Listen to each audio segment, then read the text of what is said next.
Hey everyone, welcome back to the live stream today. We are going to be going through a van build proposal. So I made a video earlier today. I was answering a question to a proposal I was creating for a build, and I think it was really good information. It was just something quick for you guys, and I'm already doing this stuff behind the scenes anyway as far as building out the quotes and stuff like that I do. I'm not going to go over my build pricing and that part of the quote, but what I am going to do is show you a little bit of behind the scenes of how I put together my actual proposal as far as the cost of all the parts that go into a van. So if we look at this really quick, this will give you an idea of what we're going to go over today. I'm going to try to hide the details here. It's a little bit of the secret sauce behind the scenes of Odyssey Custom Vans, but I think it's more helpful than if I don't kind of show you this. Anyway, what I do is when I put together a van build proposal, as a DIYer, also think of this as this is the way I organize the plan of attack for my build. So I know every single part that's going in, literally every nut, bolt, and screw. The reason it's so important is if you do a lot of work on the proposal side, one, it checks all the boxes off so you know that you've got everything ready to go. Two, I found this actually by accident when I was working on John and Susan's van, but I shared this list and we started sharing ideas back and forth through the Excel sheet. So what was nice is the proposal I'd originally created, they got to take that, make a bunch of changes to it, find out what works best for them, and then we brought it back, and that became our new build, or like build materials or build sheet. And what was nice about that is we originally were going to buy, let's say, these 10 parts. And then by letting the customer take that home and do some homework on it as far as, is this something they really want? Does this work within their budget? The benefit was we changed a lot of those parts to something completely different, which is okay because when you're just doing a van build and you just start off, maybe you don't know what you're doing, which is completely normal. If you've never built a van before or if you've never done a project like this, for example, like building a house, you know, the builder, the architect, there's a lot of stuff that's already baked into the house that you don't get to have a say in. So when you build the house, maybe after the fact you find out that, you know, maybe I wanted to do this or make that extension or something like that. Well, when you're building a van, you want to get that right the first time. And the reason is it has to do with cost. So if you are on a fixed budget as far as a build goes, if you don't identify the high cost items and make a decision on if that's what you want to go with in the very beginning, later on I find out that sometimes it's harder to integrate a different path later. So say for example, you wanted to just do 2 MaxxFan air vents in the roof of your van. But then later you said, you know what, hey, I want to add in air conditioning, but you've already built in the walls, you've already built in, you didn't plan for an extra wiring run to go to the rooftop AC. So the van's done, but kind of not making a decision on that AC made it more challenging later if you even wanted to add that. So when I talk about high cost items, if you want an air conditioning unit, really decide that up front. If you want a big power bank, decide that up front so that you make adequate space for it. Even if you get a standalone system like an EcoFlow kit, that's an all-in-one unit, what you want to do is, you know, make space for that extra battery. So for example, in John and Susan's van, I mounted the battery for the EcoFlow, the 5 kilowatt hour system. I mounted it in the floor but made sure there was enough headroom so if they wanted to buy another 5 kilowatt hour battery and just add it to the system, they could. We also plan to have that plug on the box of the EcoFlow system open so that it could accept the additional battery. So that's a good example too, where EcoFlow has 3 different offerings. They have a 2.5 kilowatt hour battery system, a 5 kilowatt hour, and a 10 kilowatt hour. But the 2.5, you guys might correct me in the comments, but I think a 2.5 kit, you can only add another 2.5 battery. I don't think you can add a 5 kilowatt hour. So for example, if you went to, let's see here, let's go to,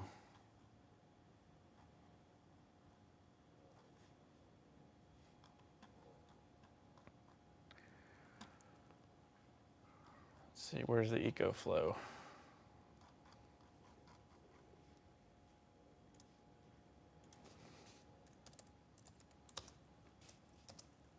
If I can type, hold on.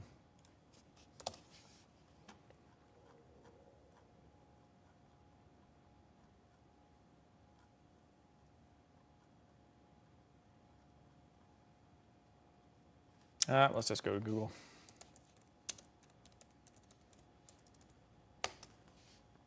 And we're going to type in 2.5. It's the Independence.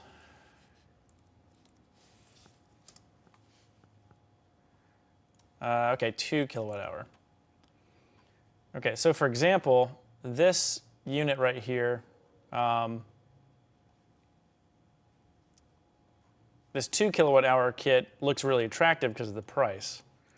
But you need to make sure that if you want to grow with this system that you have enough ports and then the system's also compatible for that. I guess that was a long way for me getting to my example. Okay, let me back up here. So this is, I'm trying not to expand it too much. This is what I'm going to be building today.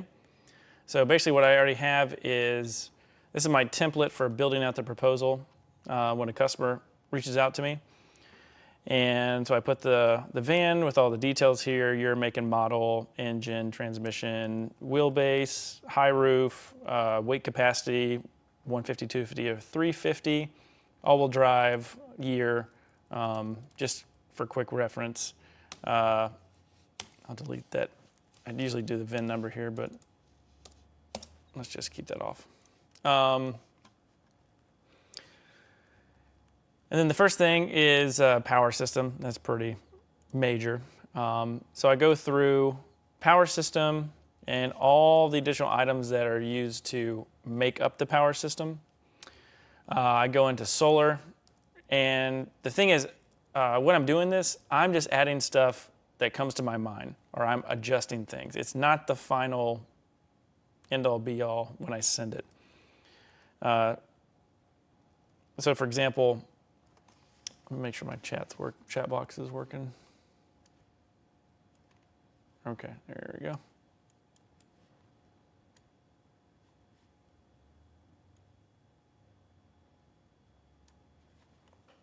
Okay. So first off, I just go through and I find the stuff that I want to put in, or maybe I think I'm doing. So I could have 3 200-watt solar panels from different companies, or I could do, Renogy stuff or stuff from Amazon. I'm just kind of, putting stuff here just for ideas. Then I go through and I've got roof rack spot. I got a spot for a heater, ventilation, HVAC, water tank fittings, plumbing, windows, kitchen, interior, seating, walls, insulation, and plywood. Try not to go too far. So I don't get into my number. Oh, there we go. So we'll stop there. And for example, this down here would be add-ons. So I know this may be hard to see. I'll zoom in here. Let me zoom in.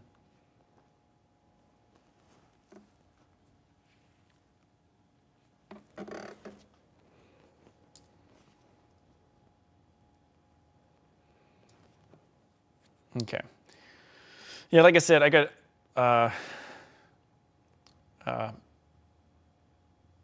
business details at the bottom. I don't want to show you guys on the live stream. So at the bottom is basically where I go through pricing, deposit, sales tax, shipping, and I kind of do like a blanket 10% just to really cover any type of taxes, shipping, or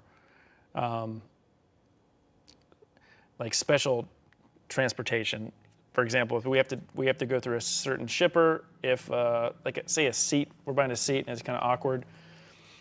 Sometimes you have to go through different expediters to get stuff to where it needs to go. And so you really want to kind of overshoot when you're doing your van build. You're putting this whole entire list together. And then that way you can start to chip away at it. But you need to be very accurate is what I've found. So again, even though, so this, how do I expand this? Okay, I think now I'm not gonna, I should probably made one just for live stream. I left a couple of details in here, especially over here on the right-hand side. So this thing is crazy color-coded when I actually start working with a customer. So we'll have items that are green, red, orange, light blue, and they all indicate, status of ordered. So for example, you can see these items right here were ordered. This is from one from last year, but these were all ordered on the 22nd. These were all ordered on the 17th, and then they came to the shop on this date. And when I share this with a customer, they don't have to call me, they don't have to ask. They can just go to the shared document and they can check in on when things have been delivered or ordered. And then I might make some, like a note over here about, status or something like that. It's just, everybody's kind of got their own schedules. So instead of waiting for information, you can just, whenever I update this, it'll be updated. And then right here is the exact price at the time that I quoted or purchased the item. Now these numbers change. So if you've ever been on Amazon and let's say something was $15 at the time that I quoted it, and then it changed to $14.90, that'll be reflected in here as the overall number. But so these may change a little bit. But once I do this, I just kind of move on. I don't really get into these little, couple dollar different details because it just takes a lot of time. But yeah, it's possible that this could go from $11 on Amazon and maybe it changes to $15 or something like that. That's just kind of the way it is. But for, so what you're looking at here is we have the EcoFlow system. And this one, let's see, let me delete this. So you are actually seeing me in real time start to put this together. And so what I have right here is I've got the, this is a bundle kit. This is really cool. I'm open now to Vellet rooftop AC units. I had not been in the past. But Rack Up and Go, they have these deals right now. Now, nothing in this video is sponsored. I'm just giving you excellent information quickly, so I haven't planned any of this. But every now and then, you just type in EcoFlow, and then sometimes companies will be doing sales and bundles, and I found this very interesting. I saw a video the other day on YouTube, and I'm not going to mention the company that was of AC unit that was being replaced on this YouTube video, but the company was replacing all 4 of their installed rooftop ACs with Vellet. And to be honest, I thought Vellet was a budget brand because when it came into the market, it was the cheapest 12 volt rooftop AC that you could buy at the moment. And, you know, they send them out to YouTubers, influencers, and stuff like that. They put them on their van. And, but the fact that I have seen a second video of a company actually buying 4 and replacing a company's rooftop AC that they were having challenges with, I'm now open to using that. And they've came out with a 48 volt system. So if I go to Velit AC, so when they first came out, maybe last year and a half ago, they just had the 12 volt version, but now they have 24 and 48 volt options, which is really cool. And the 48 volt, I mean, this is a killer deal, by the way. I don't know how long they're going to last. You know, I've only been doing this probably 4 years now. And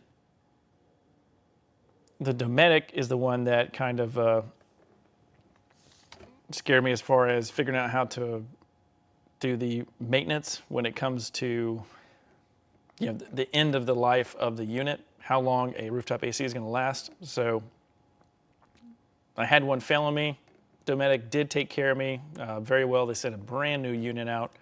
I replaced that in Brian and Robin's van, and it's doing well. So I'm happy with the way Dometic works as far as warranty replacement, customer service. So I would recommend that. I will personally recommend Dometic. However, they don't have a 48 volt option. So when you get into this price range, it's hard to say if this is going to affect build quality, because it's a very good deal. But what I would say is, you know, you may need to replace this rooftop AC in a few years. I'd say maybe 3 years, 2 or 3 years. I don't know. I'm just making that up. But something that costs this much, just go ahead and budget that you're going to be replacing this in the future. It could last a long time, but this, to me, these rooftop ACs, they're starting to. I'm understanding them more to be a wear item, and it's good that this one is priced this way, because I say this is reasonable for it to last a couple of years and then buy a new one and just replace it. The warranty on these things, I think, is just a 1 year limited. So yeah, go into these rooftop AC units knowing that you're going to need to replace it in the future. Just go ahead and be okay with that, and I think you'll enjoy that rooftop AC more. So if you guys have any opinions on that, let me know if you have any questions. So Carefree Highway asked, how would you set up for powering a 48 volt AC? Excellent question, and a perfect segue to the next topic. So let's say we're going with this Velit rooftop AC. I'm pretty sure I'm going to do this for this customer because not only has this product been people are replacing name brands with this product, and I think they're enjoying it more as far as the reaction on YouTube videos go. The second reason is trying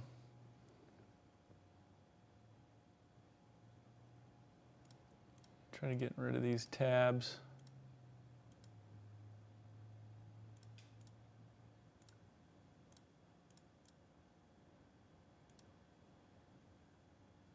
Oh yeah, I'm working on a replacement fan for the Dometic RTX 2000, an in-shop repair. So I'm trying to figure out in the future if I can get this to work. That's what that tab's open for. Okay, what am I doing? All right, let's start with Velit. That's the rooftop AC. If we go to Rack Up and Go, so Carefree Highway, I'm getting ready to answer your question. So if we go to Rack Up and Go, and we do Vellet,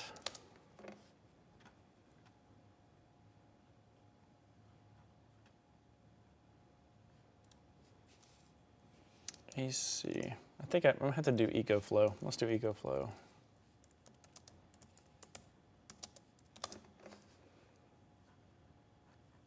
Okay, here we go. So we've got,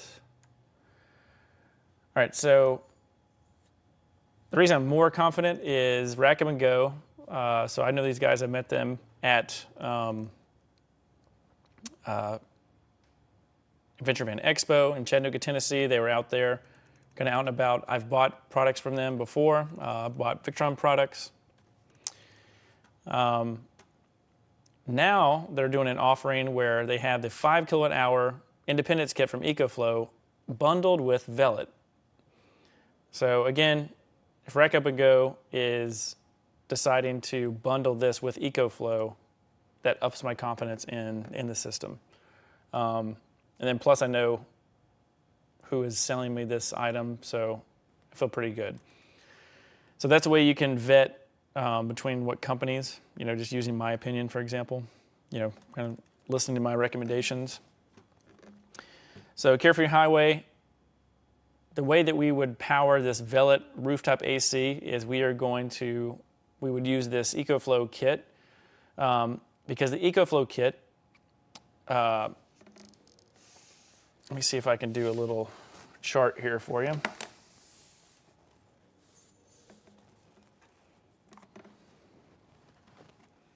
Let me bring up my notepad.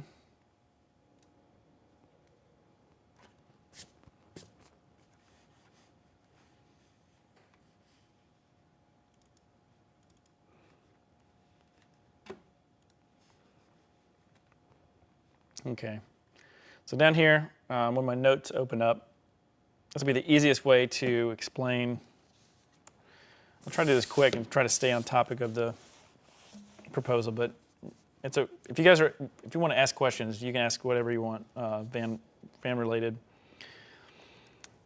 But just to make an example, let's see here. We've got a 12 volt system on the left, and we got a 48 volt system on the right.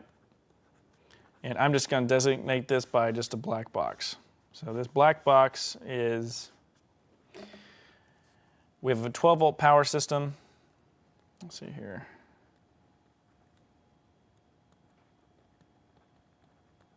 And then we got a 48 volt power system.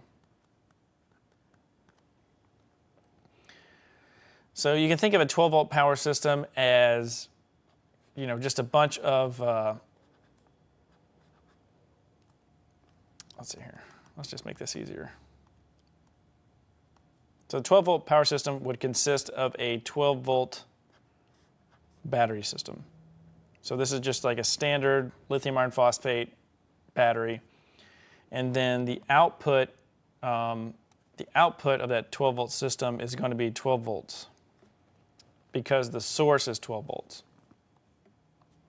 That's a straightforward power system. Now, what EcoFlow is doing is they have a proprietary battery pack.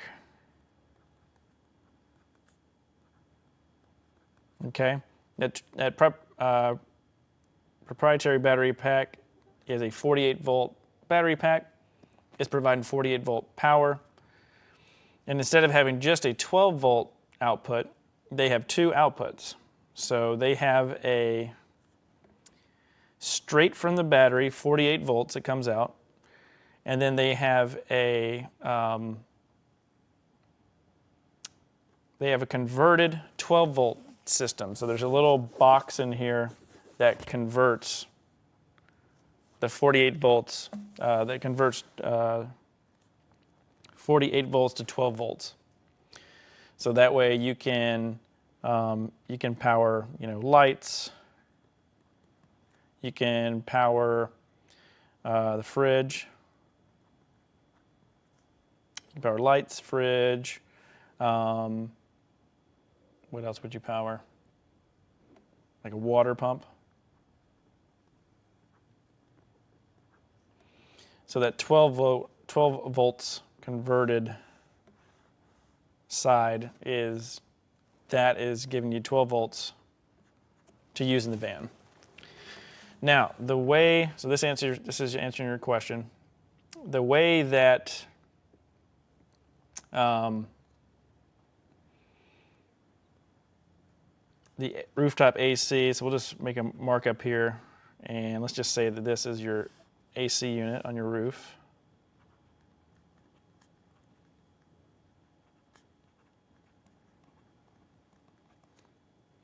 So that's your rooftop AC unit. The way that it's working is you're taking 48 volts. So you're taking 48 volts from the pack. You're fusing it properly within the system. So there's a distribution panel, which is just a fancy way to say it's a fuse panel. And then you're going straight into the rooftop AC unit. So that's the benefit of the EcoFlow is you can go straight from battery, distribution, straight to the unit. So it's just a straight shot of 48 volts. Because you're not having to convert a 48 volt battery to 48 volts, it's 48 volts. And so that allows you to have this system be 48 volts.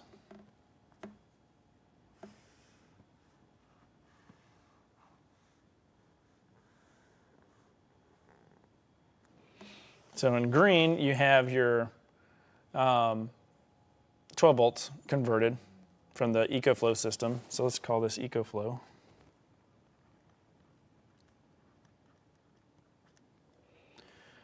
And over here on the left, let's just call this a basic 12 volts.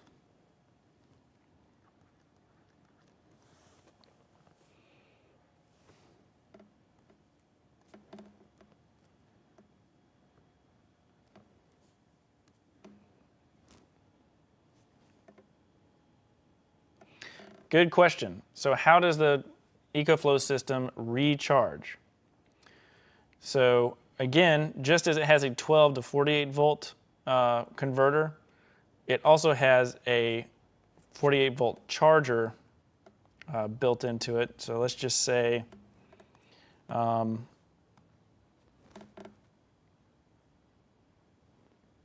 let's say that this goes out and then here's a distribution box.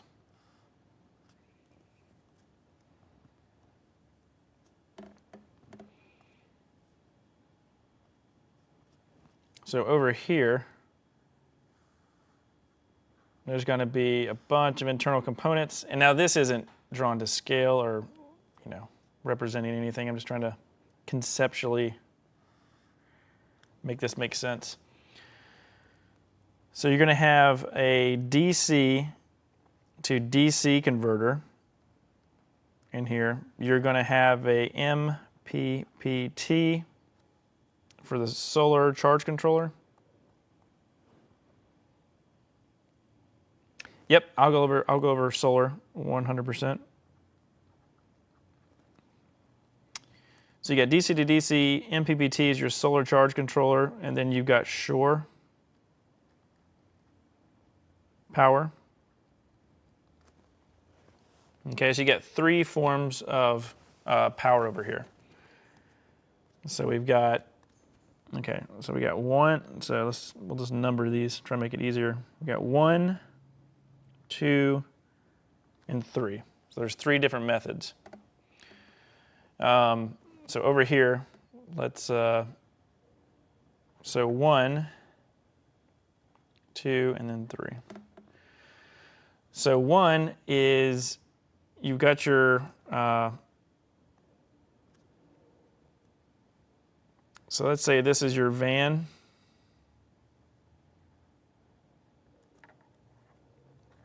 Okay. So for 1, you're going to be taking your engine power. So power is going to be coming from the engine. Okay, engine into the van to charge. The second one,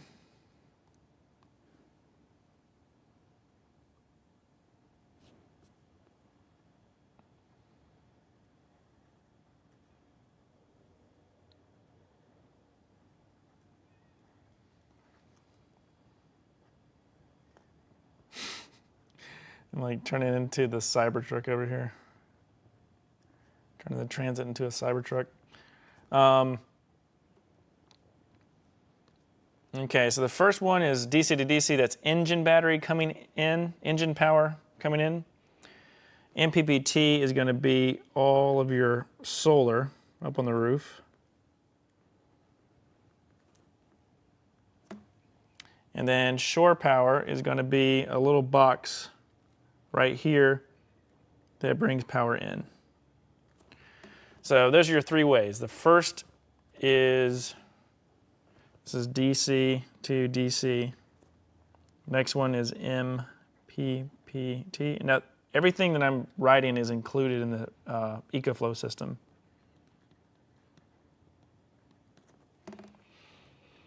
So one, you're going to be charging DC to DC.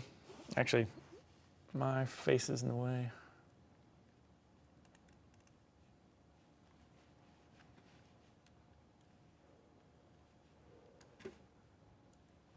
One second. I'm running out of computer screen on my computer.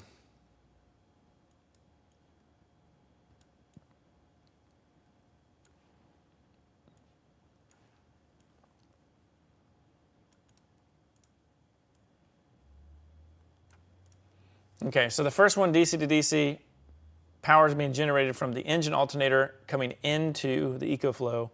Number two, power is coming in from the solar panels and coming into the van. So I'll explain how that works.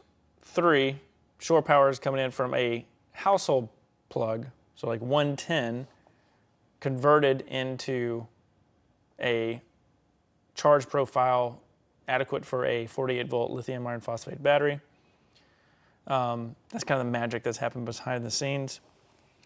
So let's take this one for example, and let's go next page. Okay, and let's talk about how this on the EcoFlow is charging the system. So let's see if I have a video.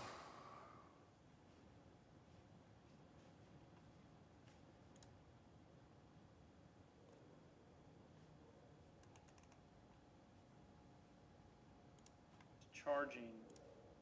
All right, let me get a video. 1 second.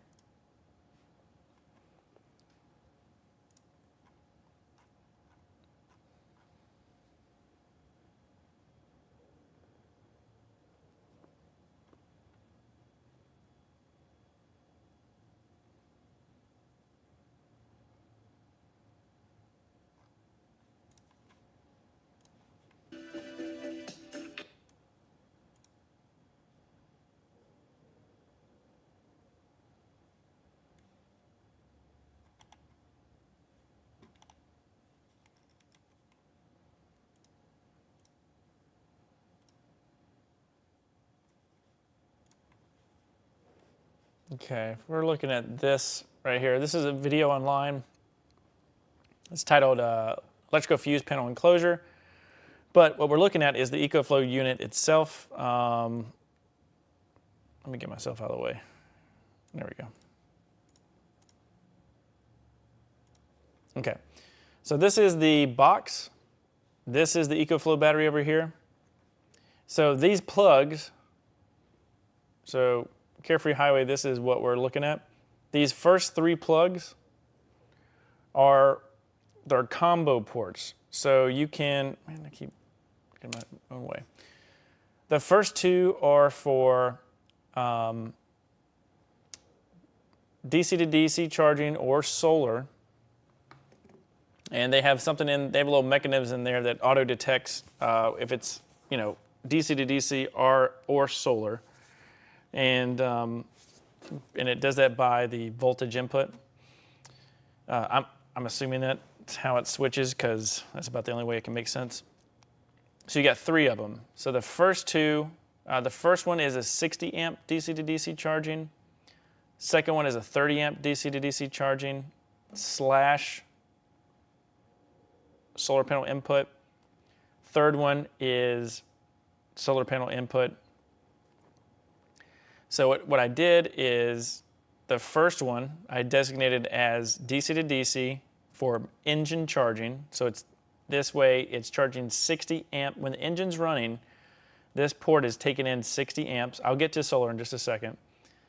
This first port is taking in 60 amps from the engine alternator.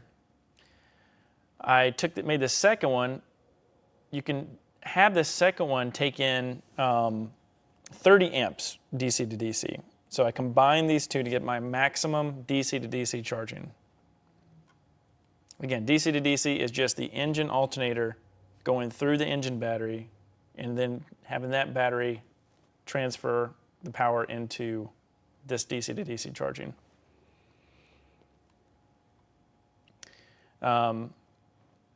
Technically, it's direct from the alternator and the battery. The engine battery is kind of like it's just a buffer that you have to have connected for charging purposes. So these first two. So now to answer your question, we're going to talk about this third one, and that is the PV input. So let's see here.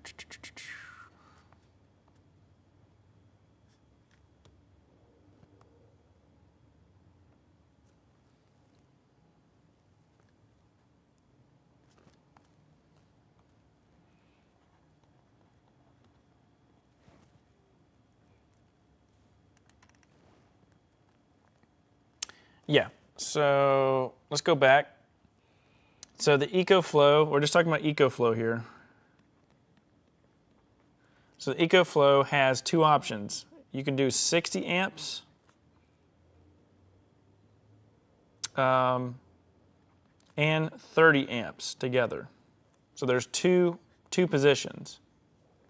So you can do cable 1 is 60, cable 2 is 30 amps. You can combine those. So when you come over here to these first 2 ports, you can combine those. And the way that it'll make more sense.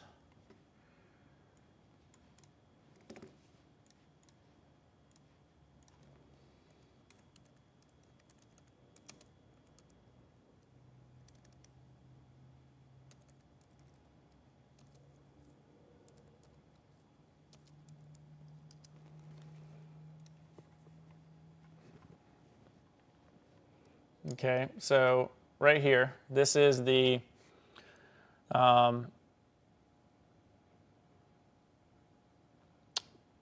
what it's doing is it's taking the 60 amps DC to DC and it's charging it. The DC to DC charger is designed to charge at 48 volts. So whatever DC to DC charger is in this system that's baked into the box, the black box, it has its charge profile set to charge a 48 volt battery. So whatever that setting is, that's what they're using. Typically, if you're doing a 12 volt system, you would just have a dedicated 12 volt DC to DC charger, and that would be taking in, 12. By the way, when I say 12 volts, that is just a standard term, just for explanation purposes. Charging voltage is usually much higher when you're charging a battery. 13, 14 volts, like 14.4 is typically lithium iron phosphate, up to like maybe 14.8, something like that. Depends on whatever battery you're using. But the box, the DC to DC charging box that you purchase, if you're not doing an EcoFlow system, that box will have a charge profile that you set. And so, for example, If you're charging lead acid, you'll have a certain value that you set it for. If you're charging AGM or gel, you'll have a certain value. If you're doing lithium, you'll have a certain value.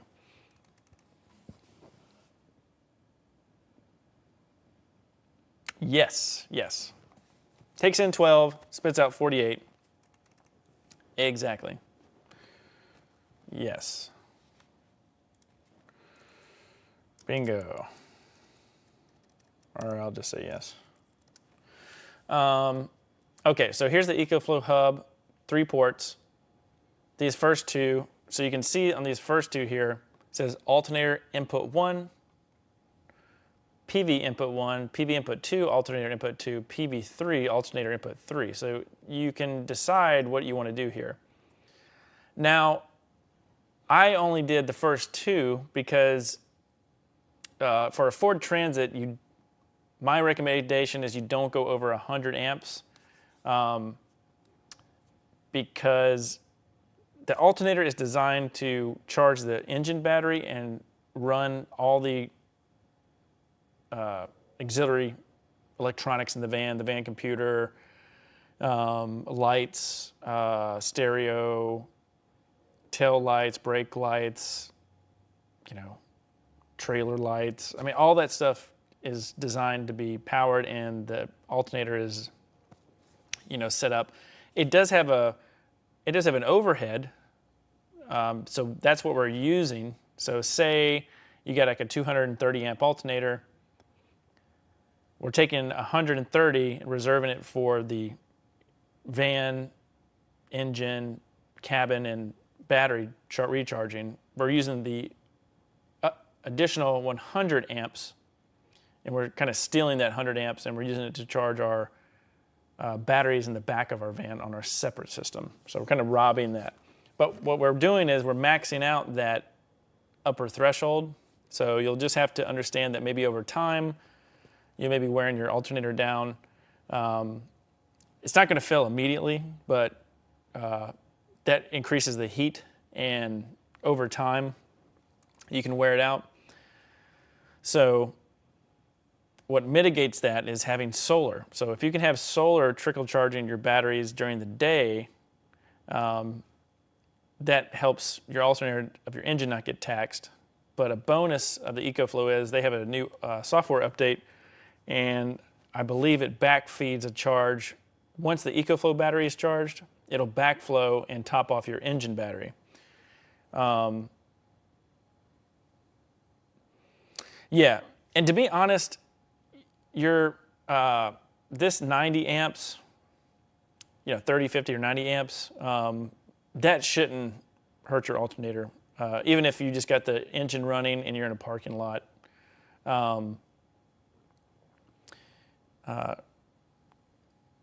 When I say it's going to wear over time, it's not. When you start charging, it's not as serious as most people think. Because think about this. As you charge your battery, the voltage requirements or the amperage requirements are going to lower. So you're going to have this curve that starts to go down. So the first, if that makes sense. It would be nice if you have a dead battery and you get on the highway and you're able to,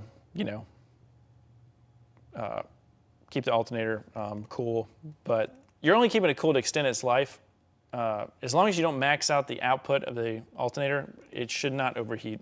I've had a 50 amp on my personal van, and I've been running it for 4 years. I don't have any issue with my alternator. There's 2 things you can do with alternators. In my opinion, alternators are not that expensive. As far as getting them replaced for the fact that you're using it in a camper van. You can replace your engine alternator. Oh yeah, let me say this. If nothing's wrong, don't worry about it and don't replace it. Just let it run for 5, 10 years in your van. Don't fix it unless it fails.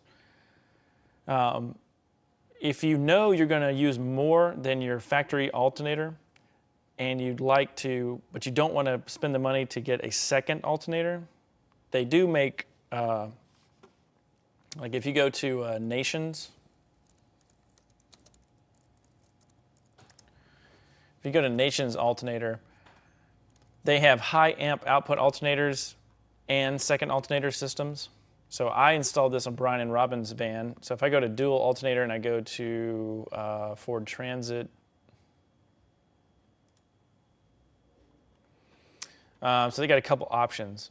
So the kit that I bought for Brian and Robin was this 280 XP alternator. So as you can see here, we've got, this is the second alternator. So now the van has two, and we can use the second as a dedicated. But if you did not want to buy a dedicated, you can go up here, and let's say, here, this one will be for my van. So this is a high amp output alternator. I have a 2019, so here's the, and this is a 300 amp.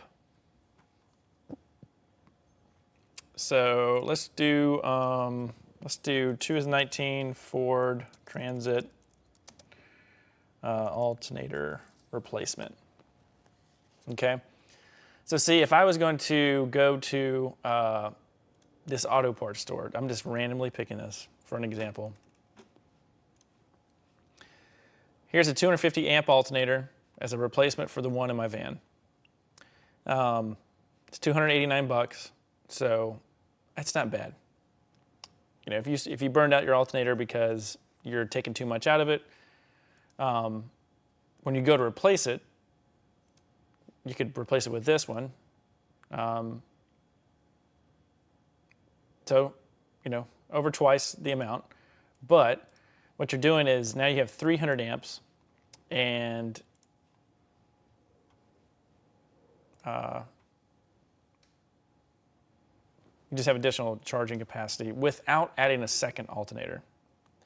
So you're paying a little bit more so that you don't have to, so you can, to get more amperage output, you're going from, you're paying $739 as opposed to paying $2,100 for a second system. So that's the kind of the money you're saving. If this is not clear, feel free to ask more questions. Carefree Highway, you're doing awesome. I really appreciate, I mean, these questions are great. So keep asking these questions. This is exactly what this channel is made for.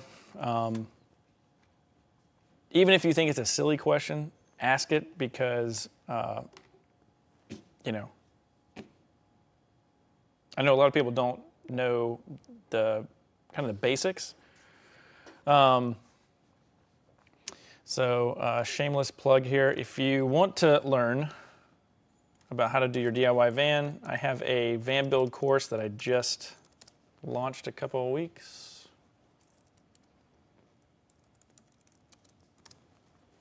So if you go to Van Builder HQ,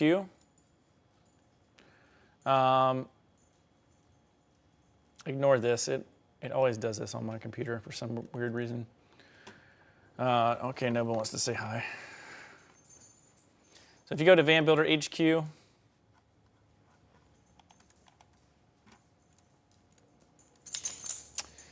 man, I don't know why it does that.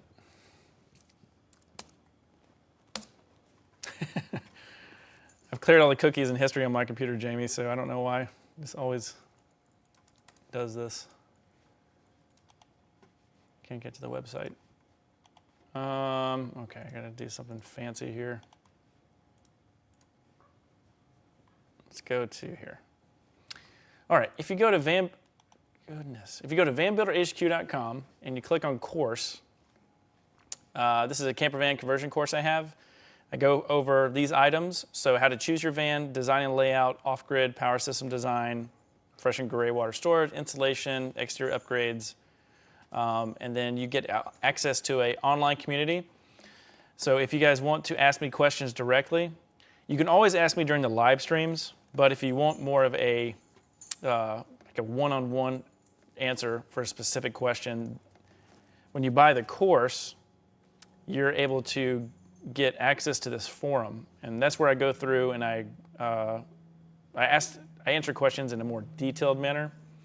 So for example, here's a question that we were talking about. Let's see here. Let me go.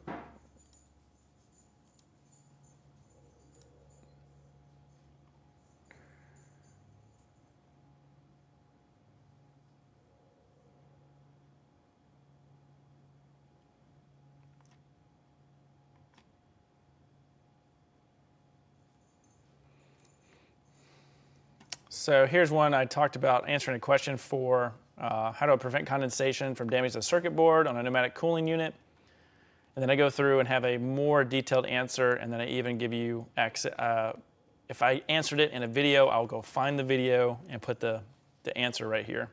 It's like supporting information. But the course itself, it just goes through, it's a lecture-based course, so it's me doing a lecture with a PowerPoint presentation with all the details organized so you can kind of follow through. When you go through it, you can follow the PowerPoint or just watch the video. But that PowerPoint lecture is exclusive to the course. It's not available on the internet, Van Builder HQ, or the YouTube channel. So it's exclusive to the course, and that's what you're buying. But you're also getting, with the purchase, you get access to directly ask me questions in the forum. And but there's also others in the forum that have bought the course, and they're in there asking questions as well. And so you kind of get to give each other feedback if you'd like. So that's the course. But the benefit is if you just tune in for the live streams, I'm here to, ask questions. So, or answer your questions. All right. I think that answered Carefree Highways question. Great questions, guys. These are great. So what were we talking about? We were coming over here. Let's wrap this up. We were talking about how EcoFlow works, 12 versus 48 volt systems, rooftop AC. So let's get back into the Excel sheet here. So what we're looking at is, I'm going to call this option 1. So what I'm doing is I'm building out my quote. So hopefully I can finish this maybe today or tomorrow. I get on the live stream and we've already talked for a couple of hours. I mean, how long have we been here?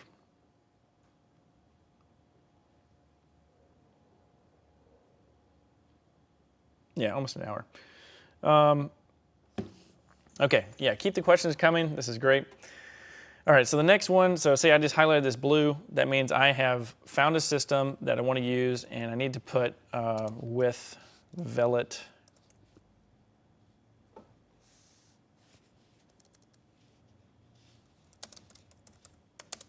48 volt AC.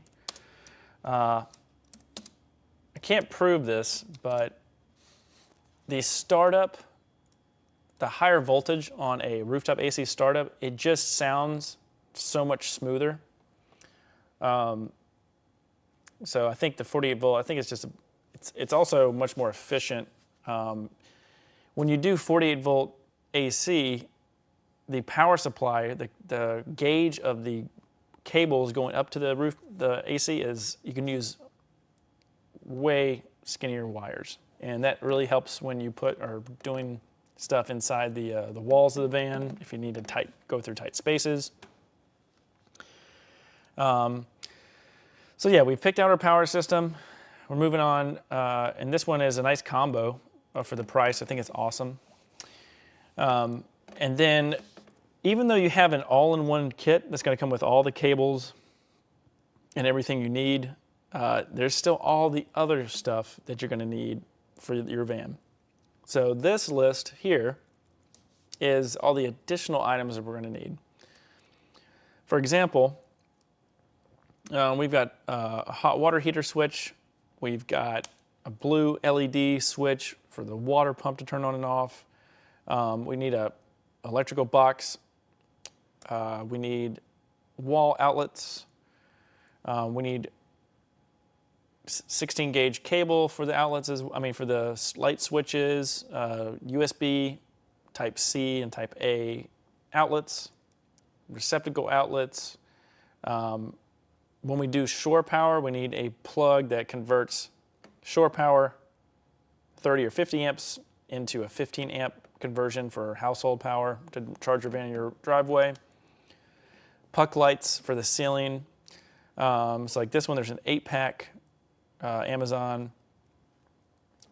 This is the shore power outlet that goes on the side of the van. We've got some more cables, power cable. We've got a fuse box, this is what is that? Let's see what this is.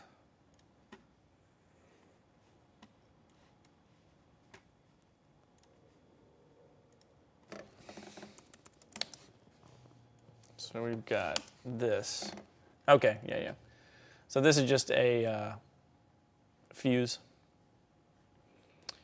So there's a fuse. So this is so this and this second one, these two things right here on this list, that is how I'm getting the DC to DC power to the EcoFlow kit. So if we open this up, you'll notice I have two. So one, there's two because one is for the 60 amp circuit, and then the other one is for the 30 amp circuit. So that's why I need two. And then I need, I got one 80 amp fuse, and then I'll just make a little edit here. And then, so the 80 amp is for the 60, and I think this might be a 60 amp for the 30. So 80 for the 60, 60 for the 30. Now, I'm not going to go into fuse sizing. That's in the course and from some older videos I have. But that, well, here, I'll just show you. Why not?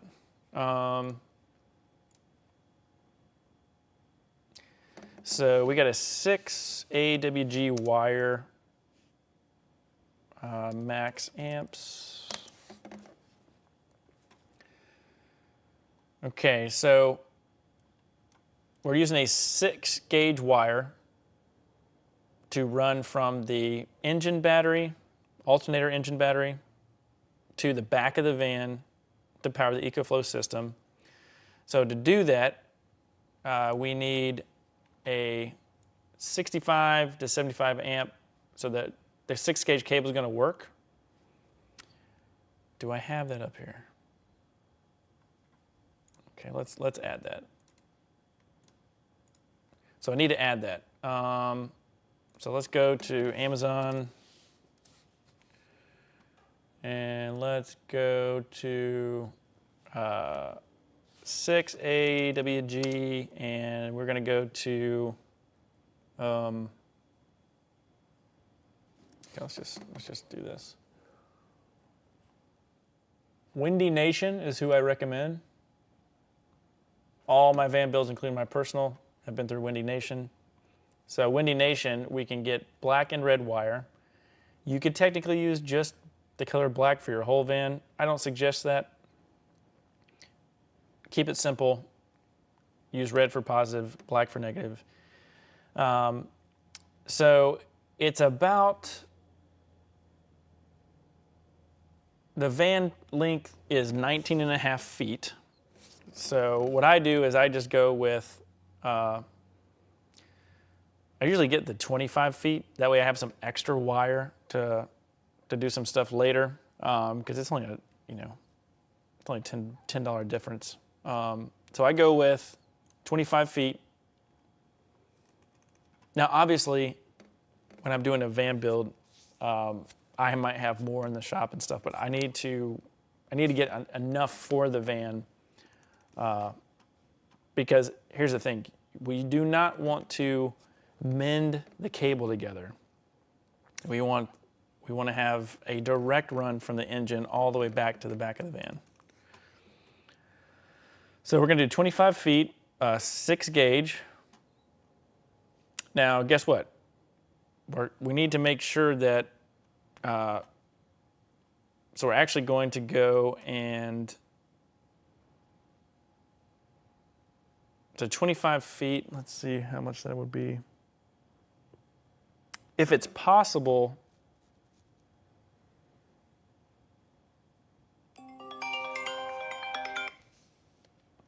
let's see here.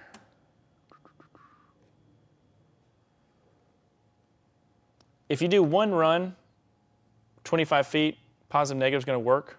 But if you're going to do double runs, which means you want to take the advantage of doing a 60 amp circuit and a 30 amp circuit run for the EcoFlow, I'd step it up to 50 feet.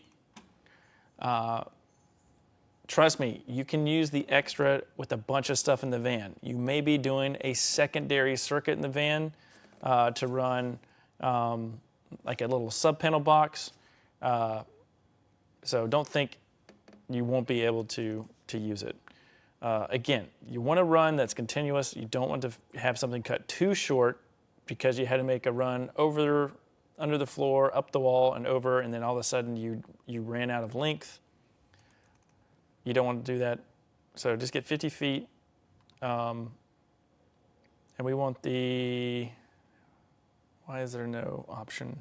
Okay, yeah, 50 feet black and red. So let's say we're doing this. So basically all I do is I just copy this directly. I put it in here, paste values only. I only need that much.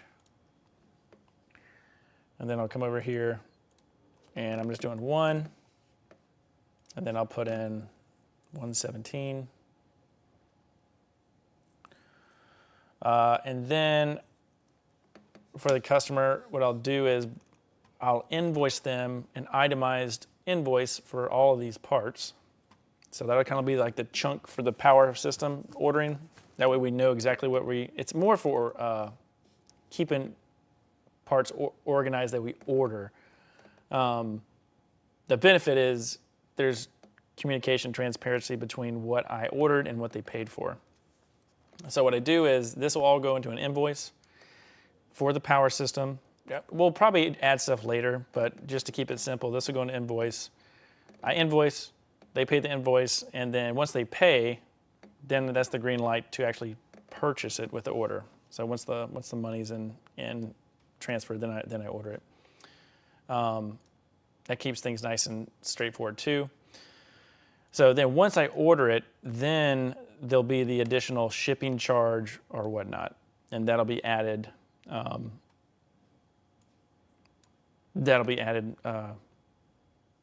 Later. But yeah, you can see how even though you get EcoFlow system, there's so many additional items that you need to still make it work. Now, this would be a huge list if we weren't using a power kit. So the power kit saves time, saves build time, and you can take that money and put it in another part of the build. So for example, if we get a kit here,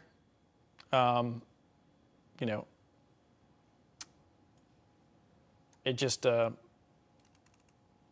still takes time labor-wise to install this. So it's still a technical install, but there's a couple other additional things that save on time. And then we can use that somewhere else. Okay, so I know this is good, this is good, this is good, this is good. So I go through and, so I do charge for these proposals. Obviously you can see how long it takes to go through and itemize every single thing for the build. But again, it's basically just so both me and the customer are on the same page and we know what's going on with the build. We don't have to worry about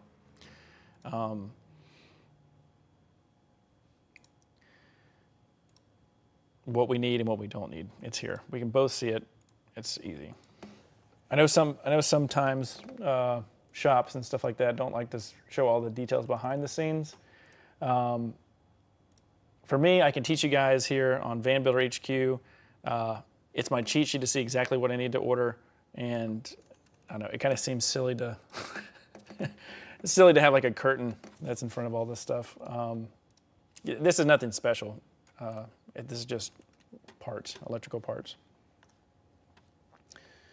Let's see, fuse 1. Okay.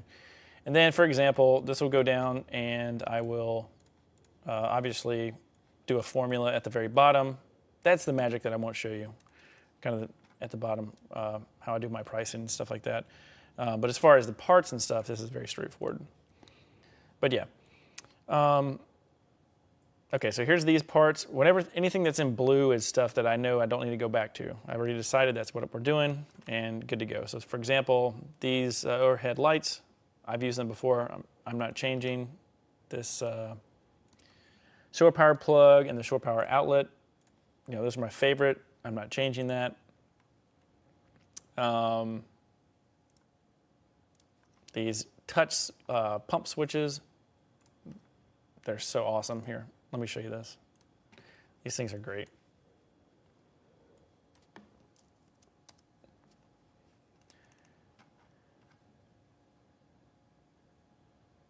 Anything existing? So this is not the exact one. Where's the exact one? Here we go. Now they're very expensive, but I'm telling you, when you feel the button click, it's waterproof.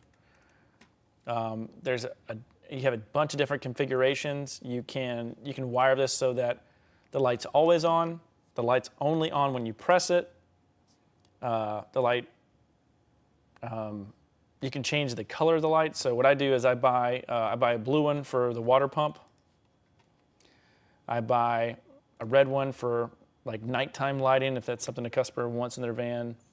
White for interior lights. And the head of this is about the size of your thumb, so it's a big switch, but it's just got a really nice, satisfying mechanical on-off feel to it. And so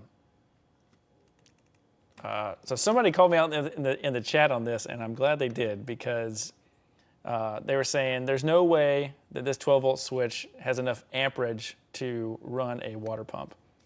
So I'm not making fun of anybody who said that, but it was funny because right here, this switch is rated for 10 amps.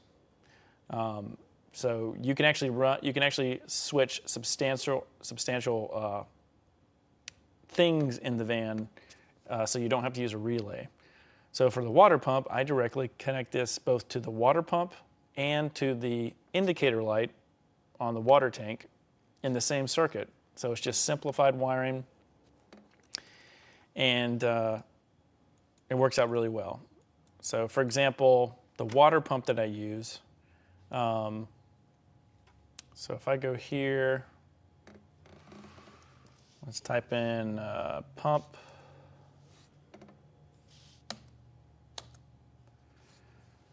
So see, now that I have this document, I could go right down here to the C-Flow 42 series. Let's go to C-Flow 42. I love this pump. It's a great pump.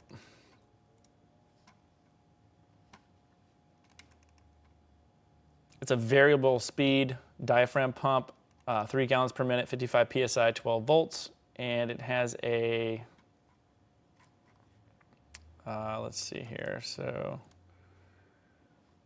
we'll go to C-Flow's website, and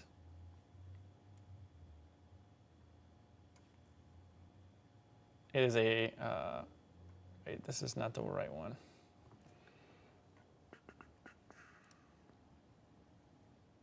Oh, this is a different PSI. That's the wrong one. Maybe this one?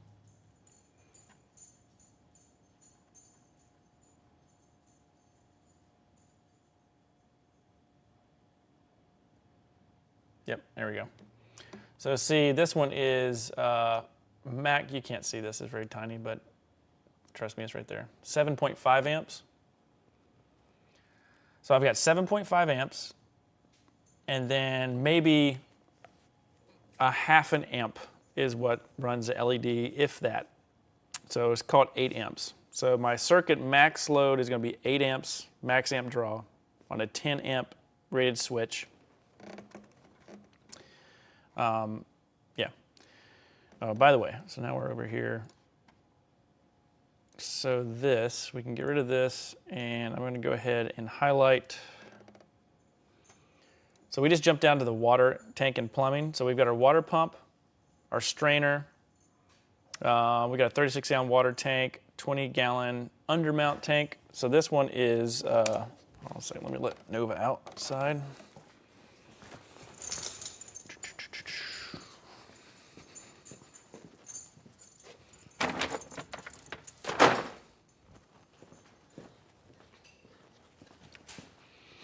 So we've got our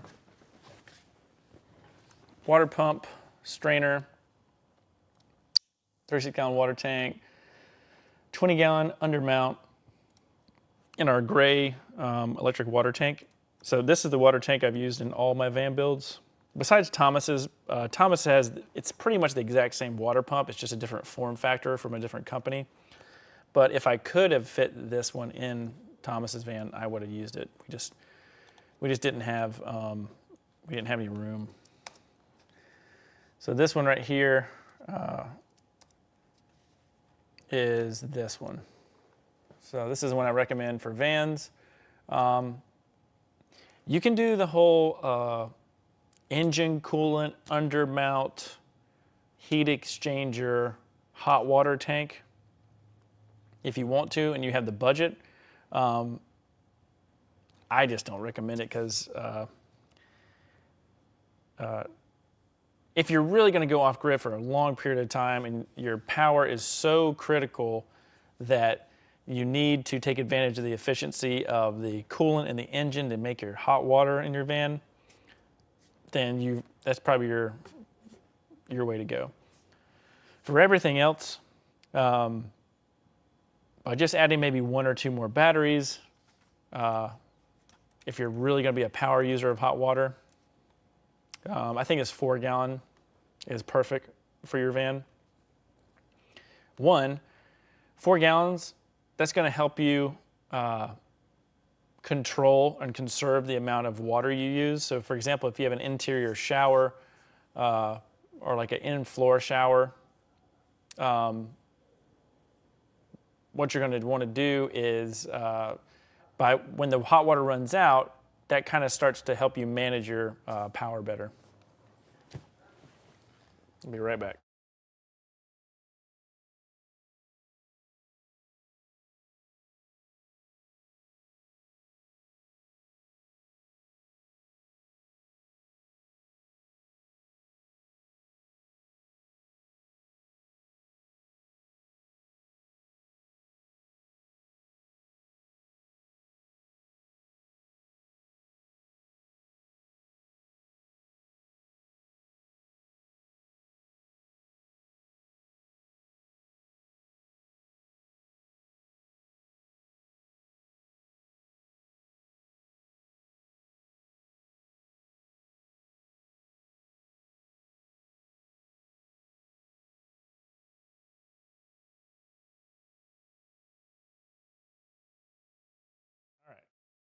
All right, there we go, volume's back.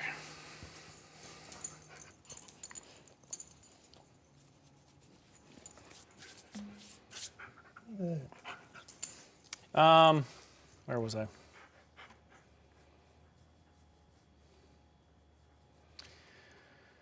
Okay, we got the water tank. So we can come over here.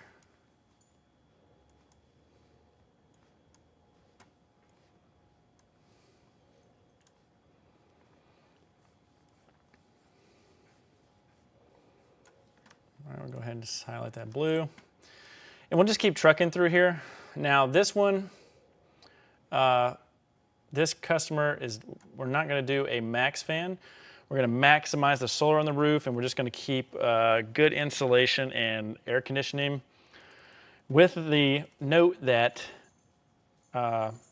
it's really important that they open the doors, air that van out on a regular basis just to do that. But a air conditioner is going to dehumidify the air. But that's okay. You don't have to have a max fan. I just personally like it. I like to have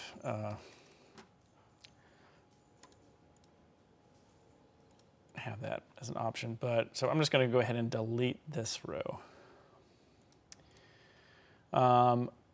So we still need the roof vent adapter. This is from a company called DIY Van. Highly recommend them. So if we go to DIY Van,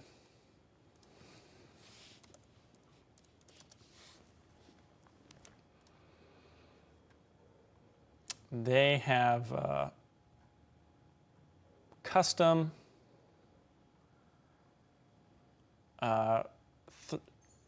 3D CNC machined, here's a good example. So here's a Dometic RTX 2000 AC unit. So they designed these CNC cut plastic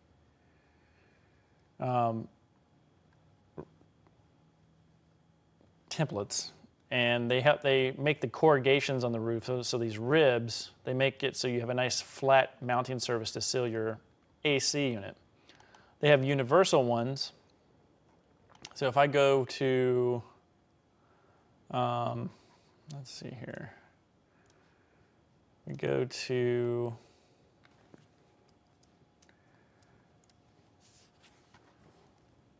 Shop, Van, Transit, and we go to this one.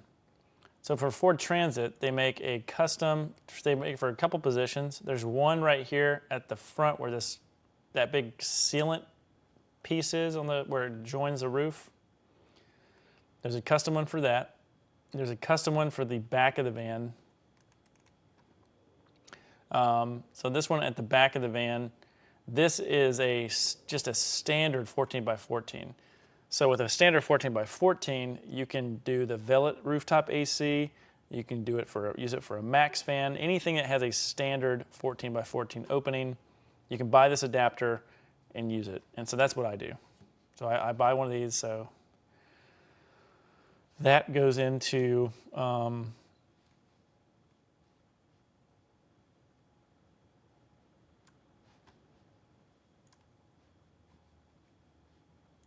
in here. And this interior faceplate, okay, so we're deleting this because we already have the AC up in another position on the quote. And for you guys that are watching, any questions that you guys have, let me know. I'm happy to answer it for you. Heater. So heater, I go through a company called VMAX.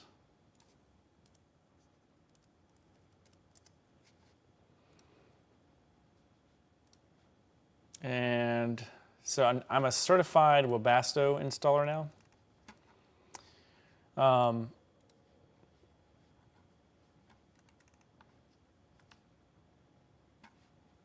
Which pretty much means I know how to repair, fix, and have access to the repair and fix tools and diagnostics for customers have issues in the future, or if you guys are in the North Carolina area and you have a heater that messed up and you want to get it fixed, come by Odyssey Custom Vans.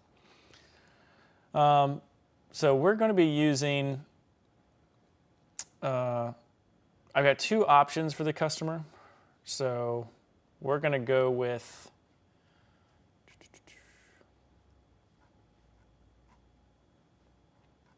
what am I doing here?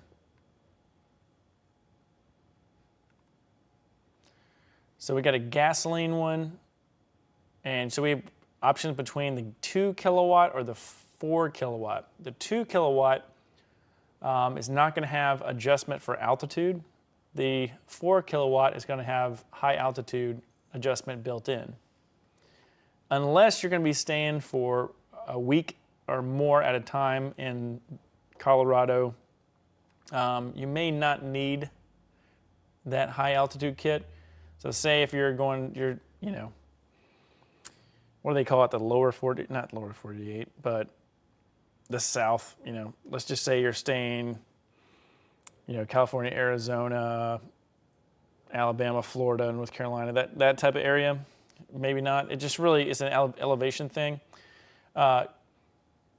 You can run a 2 kilowatt hour system in high altitude. It's just the air-fuel ratio is not going to burn cleanly. So what you'll need to do to keep the system maintained is you can use it for a week or two. You're just going to have to, when you come down the mountain, really run that thing hot, let it burn up all the carbon build up inside and kind of rejuvenate it. But if you are permanently going to be up in Colorado, Washington, that type of area, you'll probably want to go ahead with that high altitude kit. $400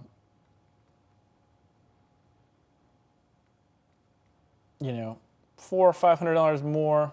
Now this one does take up much more space. It can still fit underneath the passenger seat. It's just it's just up to you. Now I'm just saying it's just $500, but remember, it's probably obvious as we're building this list. You can do 500 here, 500 there, 500 here, 500 there. I mean, you do that 10 times, that's $5,000. So I'm going to start them off with the recommendation of doing the 2 kilowatt one. It puts out a ton of heat, but it's also more of a simple thing. But I think it'll be excellent for them. But if they want to do the one that's a little bit bigger, then we can do that. So we're just going to go here and actually I'm just going to keep this. We're going to shoot high, and then we can always go lower.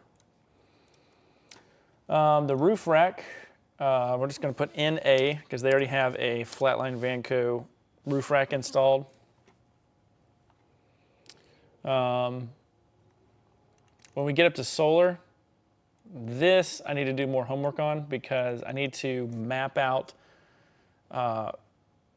their van. What I'll probably do for this is give them a ballpark of what we might go with. I might even leave it like this because this is pretty much relative cost-wise for what I might actually just move this up to 3 panels. And then that way this summary here will get, actually, that's the wrong one. This one, there we go. So that way this number is more closely related to what it will actually be. So they're using a Flatline Vanco roof rack, but I need to map out where their Vellet AC is going to be. Since I haven't installed a Vellet before, I don't know exactly where it's going to land dimension-wise on the roof. And so I need to take that. So what I'll probably do is I won't invoice them this until we've already installed the AC unit and the roof is done, not the interior of the van. We'll do the AC first. That way we'll know, we can measure out exactly, and we'll do a little bit more homework. Because I don't know if Rich Solar, Renogy, we don't know where the panels are going to come from because different companies have different size requirements for solar panels. So if you've been watching me work on my personal van, you've heard me talk about how there's certain roof racks that you want to use for certain applications. Now, they've already bought the Flatline Vanco roof rack. If you're maxing out your solar on a 148-inch roof Ford Transit, I would highly recommend going with the Onaka Gear Company and Explorers.life collaboration roof rack because that's dialed into really maximizing the solar on a 148-inch Ford Transit roof. So that's what I would go with if they hadn't already bought the roof rack, but Flatline Vanco it's still good. We just might not be able to put as many solar panels as we could have put on there. But what we can do is by not having the max van, that gives us even more real estate to resolve that issue. Okay, let's go down. Let's see. So the Aquar. Okay, so AW1033 windows, we're probably not doing those in the back. The passenger T-vent window, we will do that.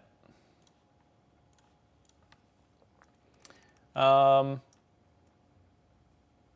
do want to do a Cruise 130 fridge. I'm coming back and forth on that one.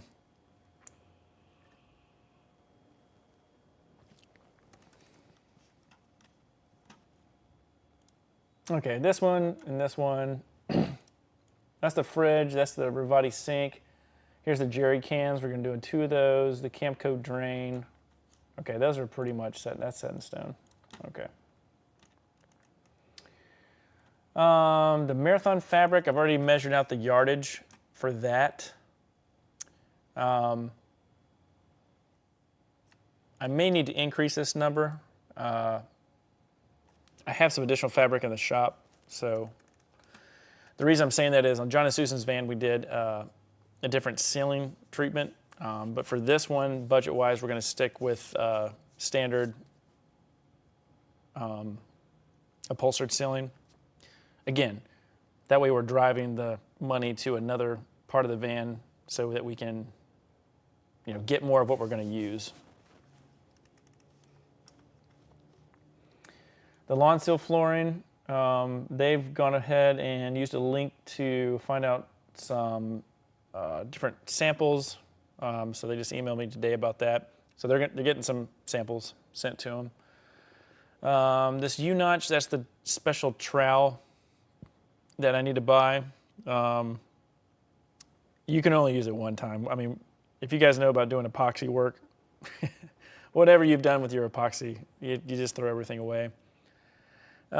Swivel seats. We'll do swivel seats. We'll do 2 Lagoon tables. We'll do the slimline mounting brackets. Panther RV dining table.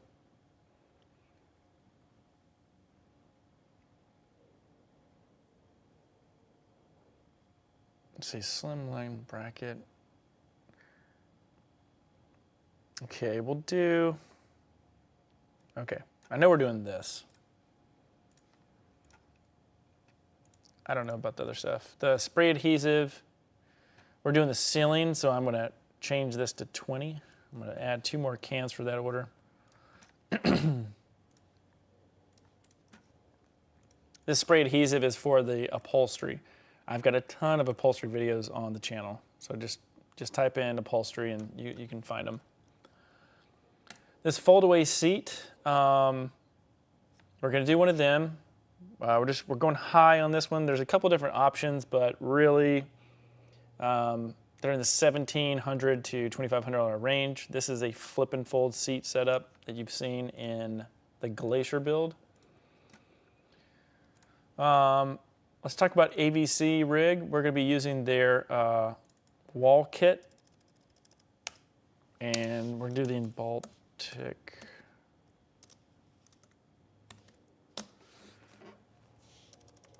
We don't need to do that. Okay, ABC Rig. This is some of the main components we're going to be using in this van. So if we go to their website, ABC Rig.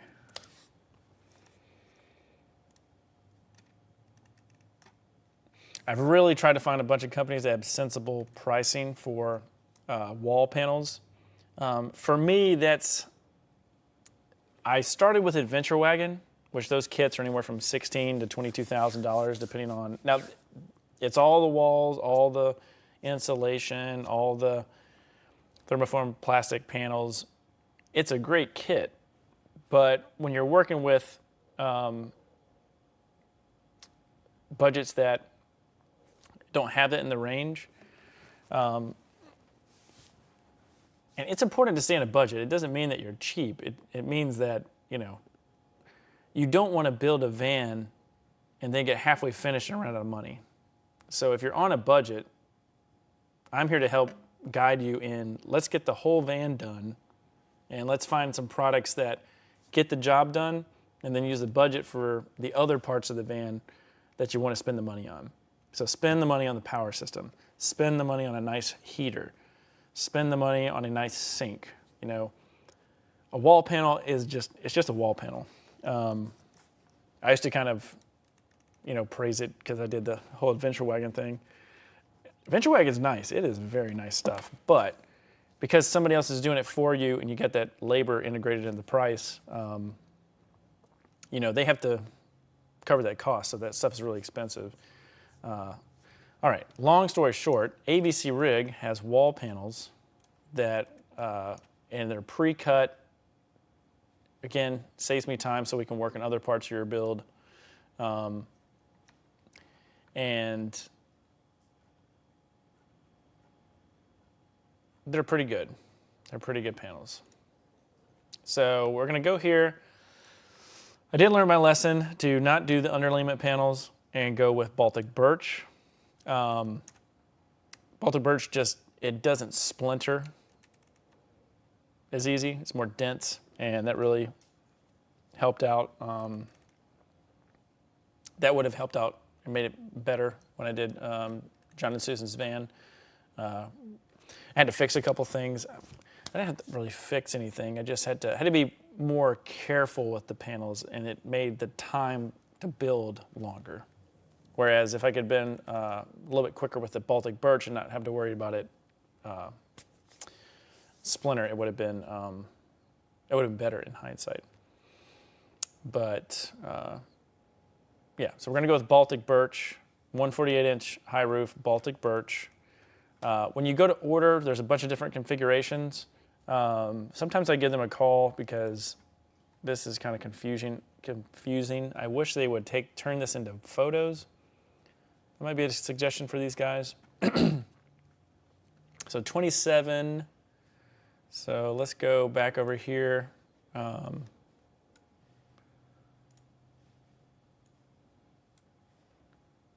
on. So let's do this. Let's go. Okay, I already updated. There you go. 27. Okay. Boom. And also, guys, you can ask questions. People that are watching, feel free to ask. The ceiling supports. What these are used for is they allow the transition from the ceiling to the wall to have something to grab into.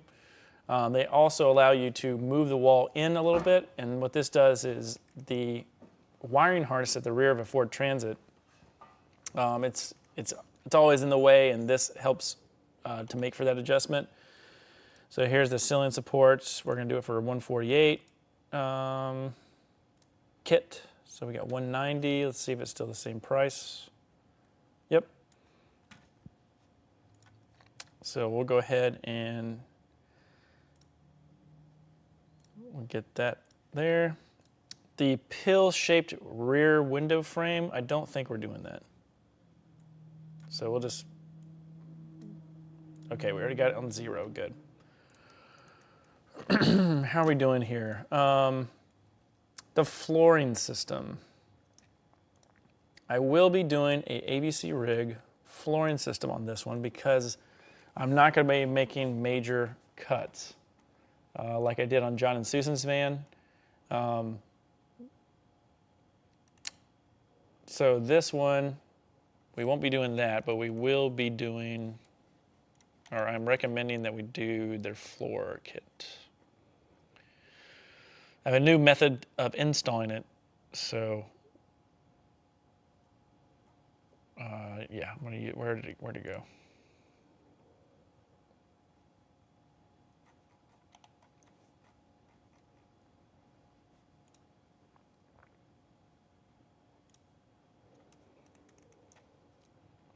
So this flooring kit, you can't see it here, but what they're doing is they're using a zip sheathing system with an integrated foam insulation.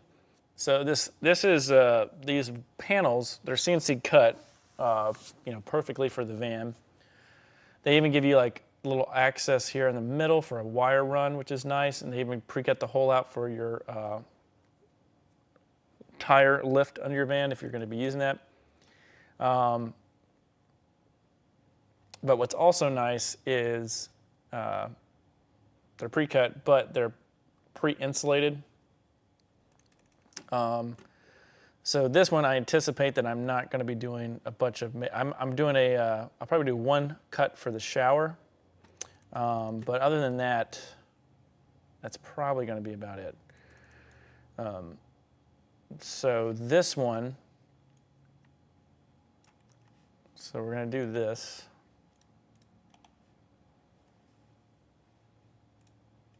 For 148 and okay. Now this one is including the step and trim, which is nice. So that's why the cost is so much. But there's the step trim that they have for the Ford Transit is so nice. So check this out. This is a kit. This is a kit that they have for the step. Highly recommend this, even on a DIY build. I know it's expensive, but this is really going to help you manage when the door's open and it's raining. Trust me, I was at a show and I had this step and it was filled up with like half an inch of water, and it was making sure it was not getting in the van because it's completely sealed, and it was really nice to have this. So they give you a step for the sliding door as well as the rear trim for the back of the van, and that way you don't bang your floor up when you're loading and unloading stuff or having just getting in and out of the van yourself. It's nice. So we'll add this one.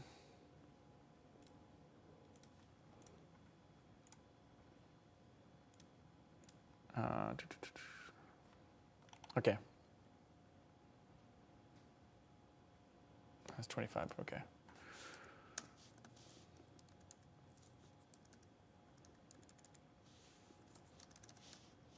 Oh, not that much.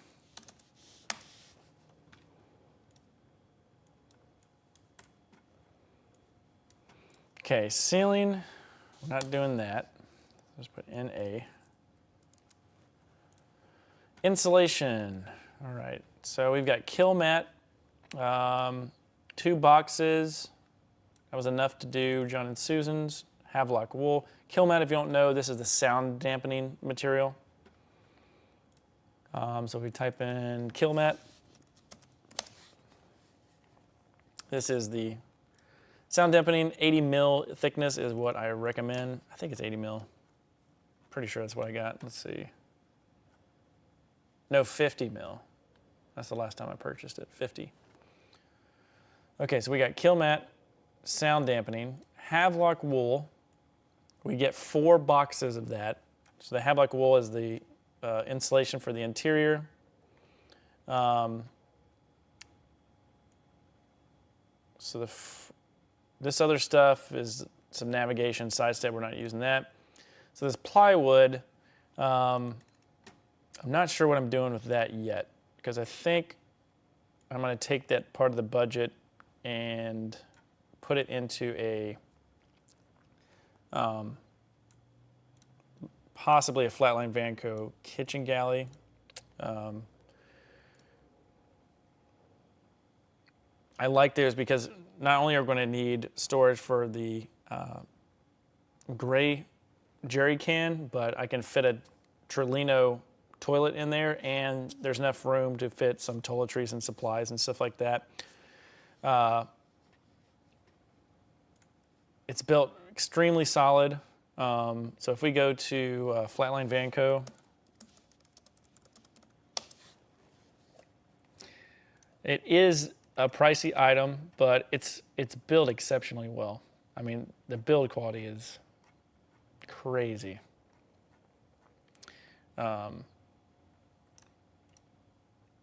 Because just the bamboo up top is, $500 worth of bamboo.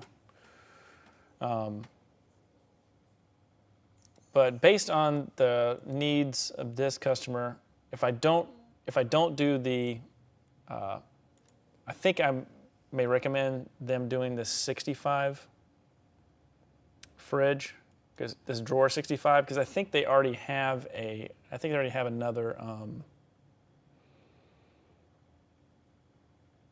I'm not sure. We will see. We will look at the budget and see, but I'd like to possibly use these two. And what they're going to do is this one's going to house the Isotherm Cruise 130, just like we did in Glacier. This one is going to hide their toilet, their gray water for the sink, and then this space we can do the same thing that we did in Glacier, and that way we can put a microwave in here, and then we'll give them additional storage in this bottom area. What I'll do is I'll probably just put a lip on here with some bungees, and that way they can just stuff, jackets, clothes, and stuff like that in there. That gives them a silverware drawer. These are giant drawers, and the bottom one is it's great for induction stoves, cooktops. A nice Rivati sink. It's 41 inches. That's the max I'd say is comfortable getting in and out of the Ford Transit. So, and so when you see this number,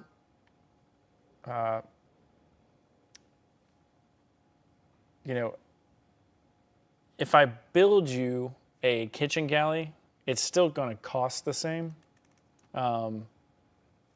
because, if I'm doing something from scratch like we did for John and Susan's, that was a one-off piece, and it takes a long time to build that.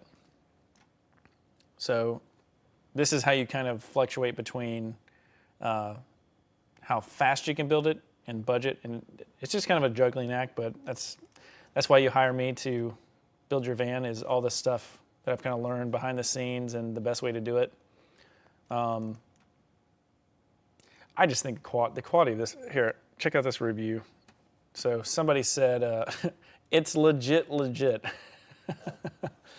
And here's one, it's been so long since I purchased something that far exceeded my expectation. And so I agree. I know, I'm kind of a fan of these guys, as you can tell. I just like powder coated aluminum, bamboo. I like that style. Yeah, but if we pop two of these in here, not only does that also help with the van build, but that helps define the space of where we want to do a kitchen dinette in the back of the van. Yeah. All right, so let's see, where do I want to put that?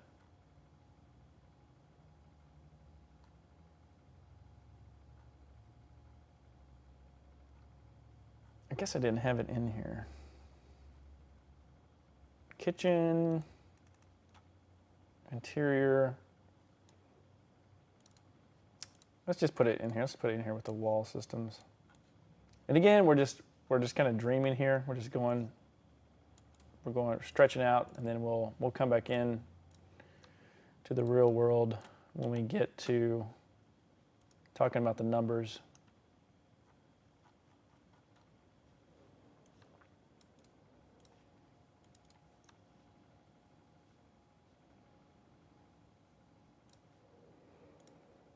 Okay, so that's 21.5, 21.5, 21.5, 2850.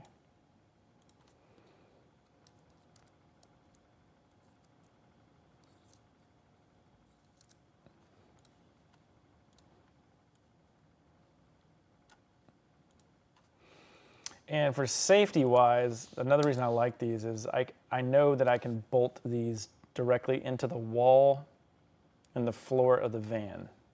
So I like doing that. Okay, we'll probably be on here I'll try to be on here another half hour. So if you guys have questions, go ahead and ask them, because I'm getting hungry here. I have to go ahead and get some food. Let's see. Okay, let's dive on into, so this is the Ford Step, these two things. Let me delete these.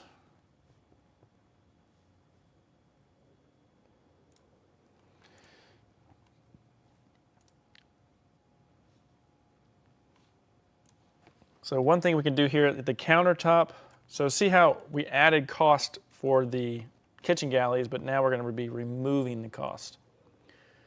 So okay,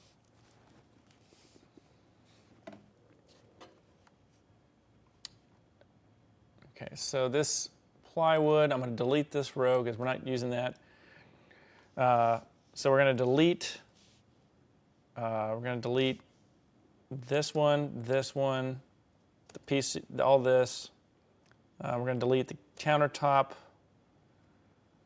delete the hardware. Probably delete paint because we probably won't be using that in this build. And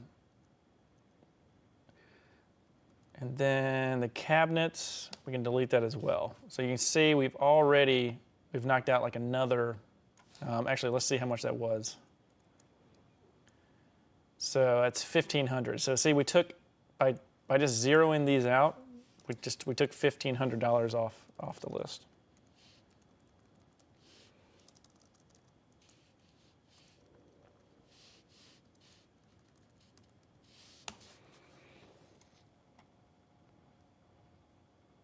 And by the way, that $1,500, that's just materials for me to build. That's not the labor.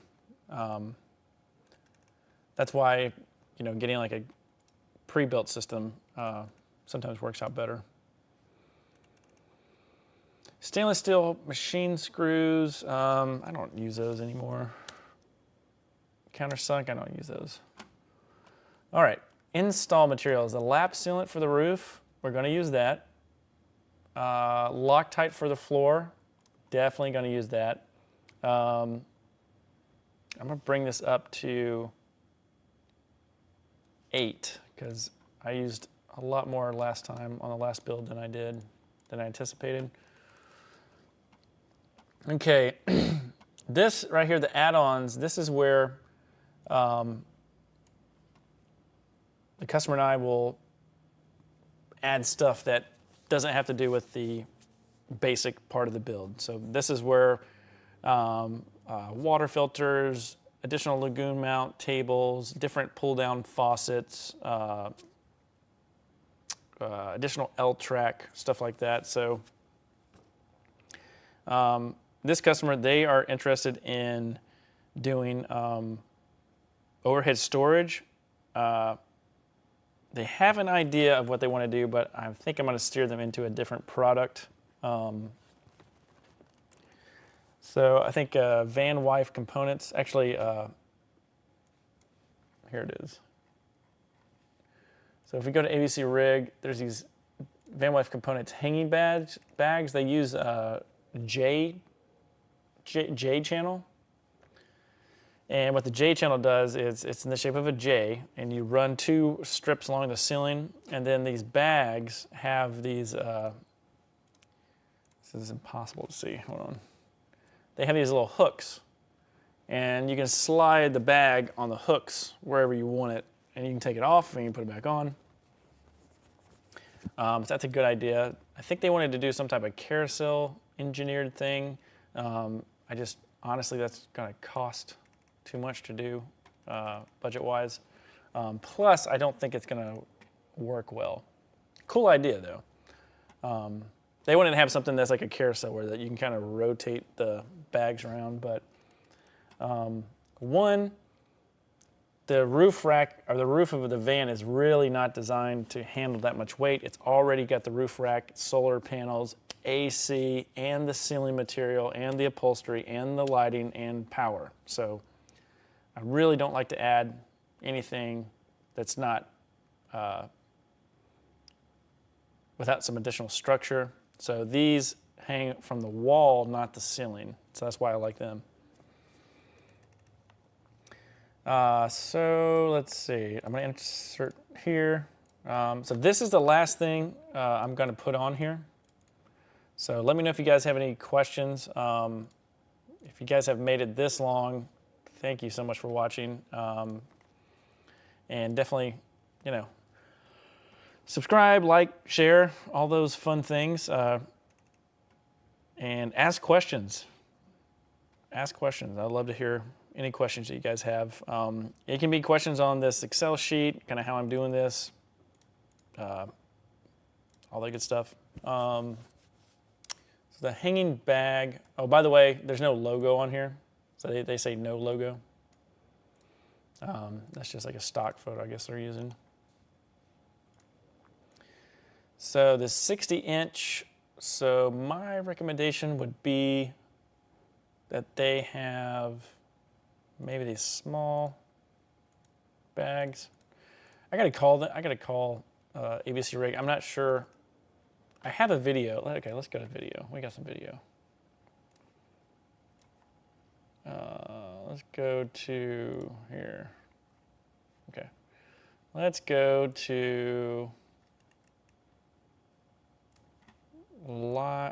let's go to video. Let's go to Colorado. And here is ABC Rig himself. That's not his name. But these are the bags. So see that? See how they got the J track and you put the bags in? That's what I really think this customer needs, because they're going to be sitting under it. They want something soft they don't put their head in. But the J track is a simple solution, and you have a bunch of different options. I think this is what they should do.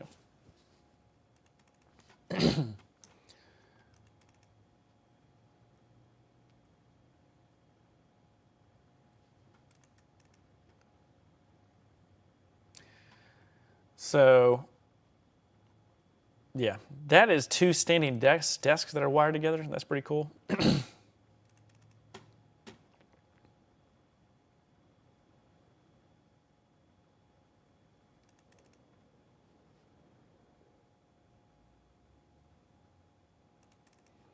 Okay.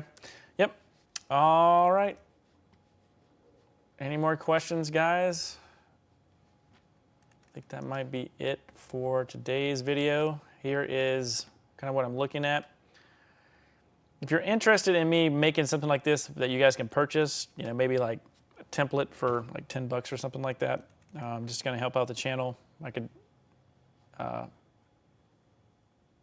of make a more formal one with some formulas and stuff like that for the Van Builder website. I think that might be interesting. Yeah, so this is what I do. So I'm about 50% complete. I'm gonna try to work on it tomorrow. I do have a van coming in the shop for like a 1-day build. There's a lady that has a conversion van, and the bed shocks in the van, the struts are blown out, so we're gonna upgrade those so that she's an older lady, so the bed's really heavy to lift up and down. And what we're gonna do is I'm gonna add 2 40-pound air shocks, or whatever they're called, and then if that doesn't work, I got another 80 pounds I'm gonna put in the back, and I'm gonna make it for her so it's just, you know, she can just lift it up almost with a finger to get underneath her bed. And then her door, it's a Econoline 150. Her door handle is broken, so she has to go inside the van to open the side door.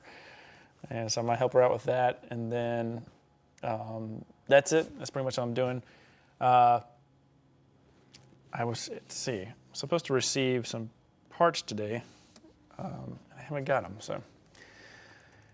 Anyway, okay, what do we got, Rod? I need to hook up my DC to DC converter in my Sprinter. I see people connecting it under the driver's seat. Can it be connected directly to the battery? Yes. So Rod, what you want to,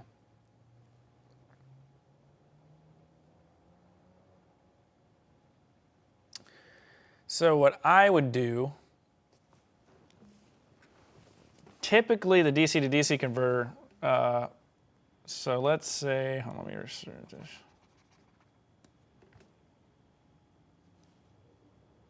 Oh, thanks so much. Glad that helps.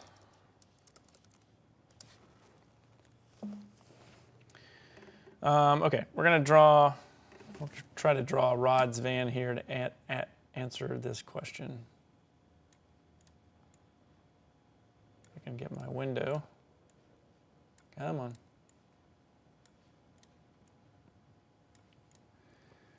Okay. All right, so let's get this Sprinter. How come it's not working?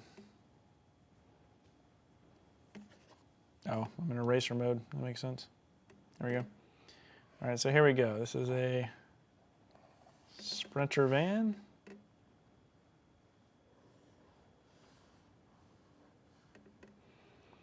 All right, here's our van. Right here underneath the driver's seat, we've got the battery. And so what we want to do is, I'm going to show you what's typical. Typical, we take the power and we run it to the back. And in the back here is where we have the DC to DC charger. It's typically in the back. It's not typically up front. So what we want to do is when you connect it, you're going to be connecting, so you got the battery in here. And then you got the two posts, you got the positive and negative. So let's say over here is the positive. Let's undo this. So let's say this one's the positive and this one is the negative. And then what you want to do is you can connect. So you want to have a fuse right here. So this is a fuse. And the fuse is to protect the wire. So let's just say that this is a 6-gauge wire going to your DC to DC charger. I think it's typically like an 80 amp fuse is what I use. But you want the fuse close to the battery between the DC to DC charger. So you want the fuse up here. But as far as the line, you can put a lug on it and directly connect it to the positive battery terminal. That's what I recommend. Because what's happened is your alternator wire is going to connect there anyway. But I like to connect it to the battery because it's like a buffer. Maybe you can explain it that way. But so connect your 6-gauge wire from the DC to DC charger to the battery, and then closest to the battery, you want to add that 80 amp fuse right there. And then, okay, so you got the kit from Explorers.life. Let me see what they got. Nope, don't do that. Hold on. I messed that up.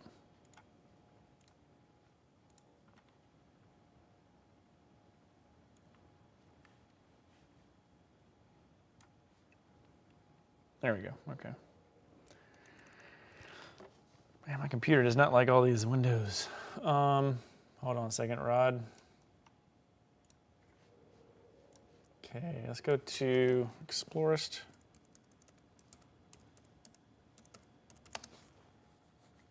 Okay, good. You got an 80 amp. Nice. All right, so if we go to shop.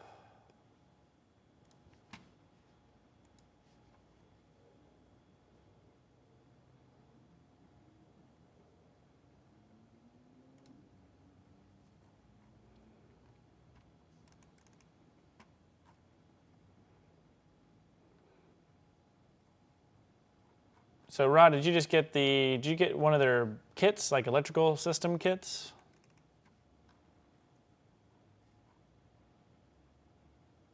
Regardless of what kit you got, this is pretty much going to be, I don't know why my drawing app crashed. Where do I put the breaker so I can reset it easily? I actually like to put it behind the driver's seat on the outside. And it may sound weird, but I do that just in case it goes out. Hold on a second, my drawing software has crashed.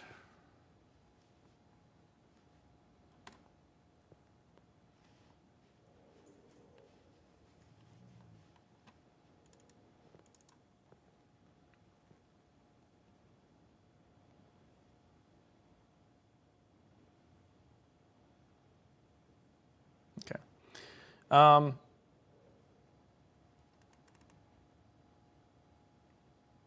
Yeah, do I have a photo? So there's a video I did. It's a live stream that I did, and I was wiring, maybe a long time ago. I was working on Glacier, and I was wiring the fuse at the back of the seat.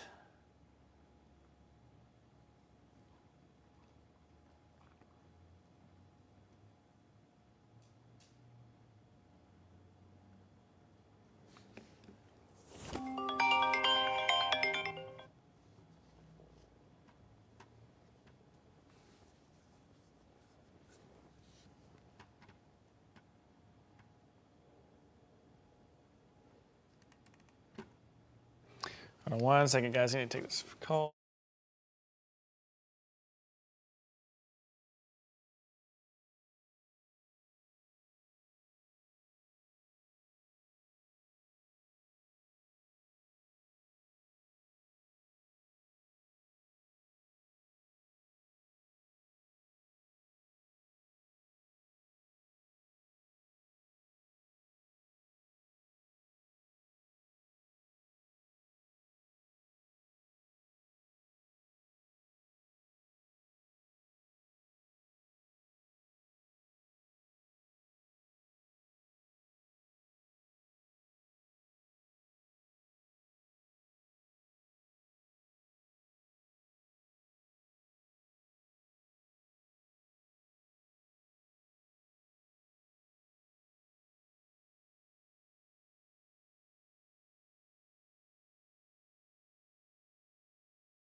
Okay, I'm back.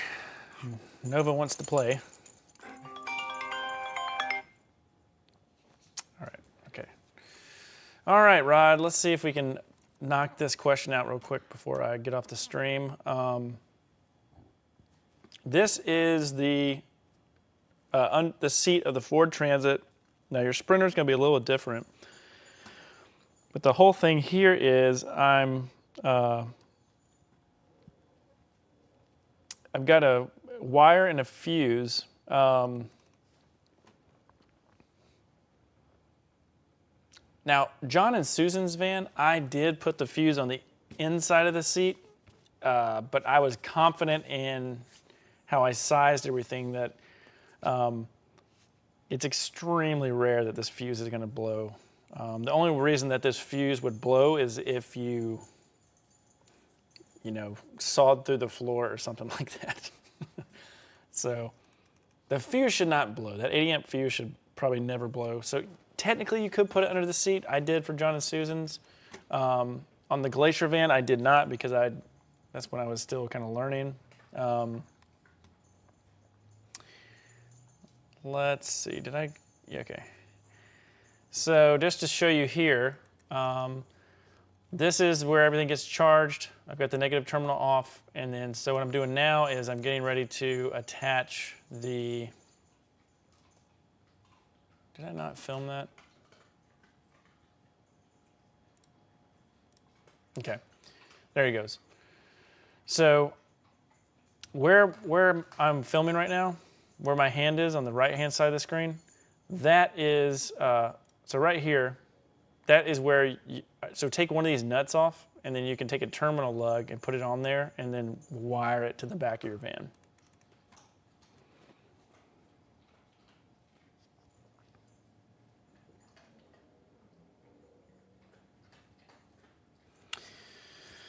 I can install it under the seat, but want to know, so what's the difference? So if you're asking why someone install under this, so is it why do they install the fuse or install the DC to DC charger? Which one are you asking about?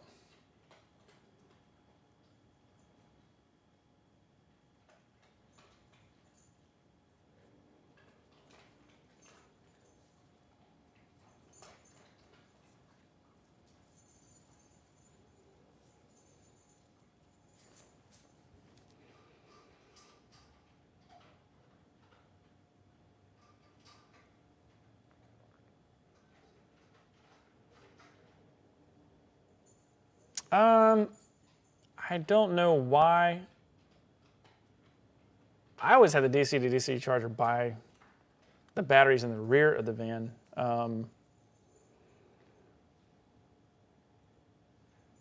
Just because there's no room under the seat, in my opinion. It's just harder to work in there.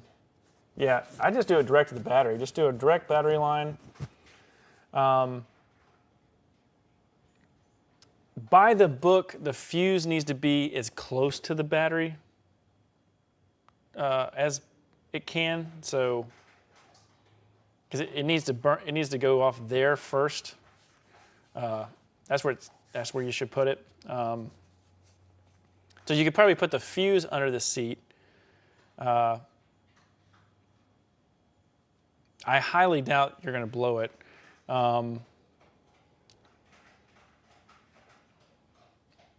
But yeah, so maybe a foot or two from the terminal connection where the battery is. So like right here, maybe come around to the back of the seat. Right here at the back of the seat is where you're going to put that fuse. And then, so here's the thing. Just so you don't goof, I've done this before. If you don't need, if you're doing the wiring for the van, keep don't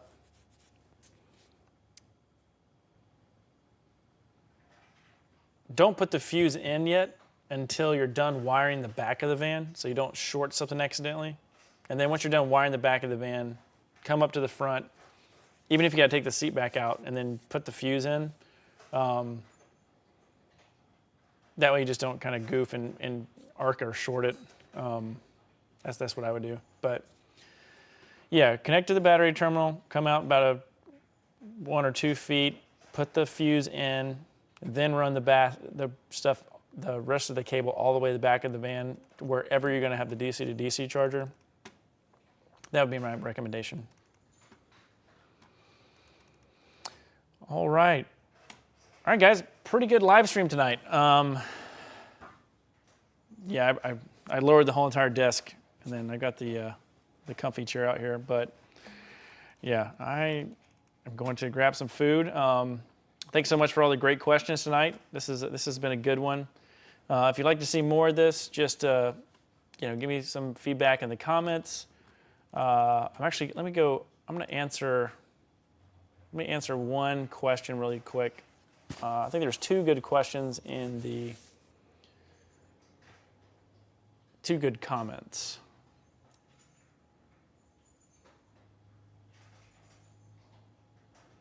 Man, my computer is very slow tonight.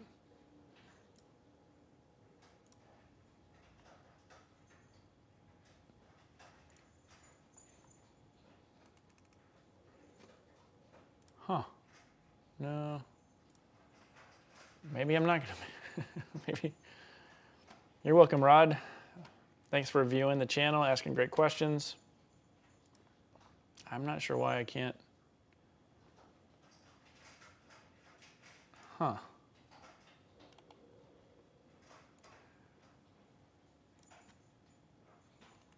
Okay, for some reason I can't log in right now.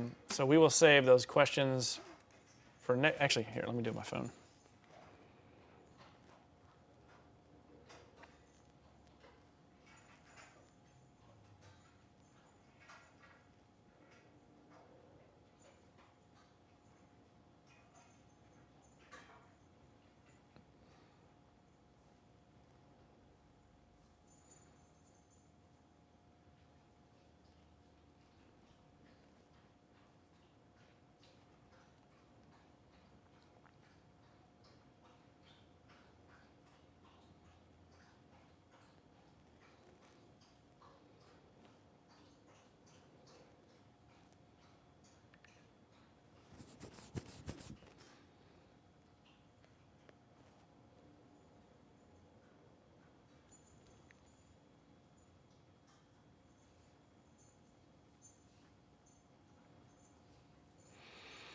Okay, one was just talking about the flooring video. That was really helpful. And then one was talking about the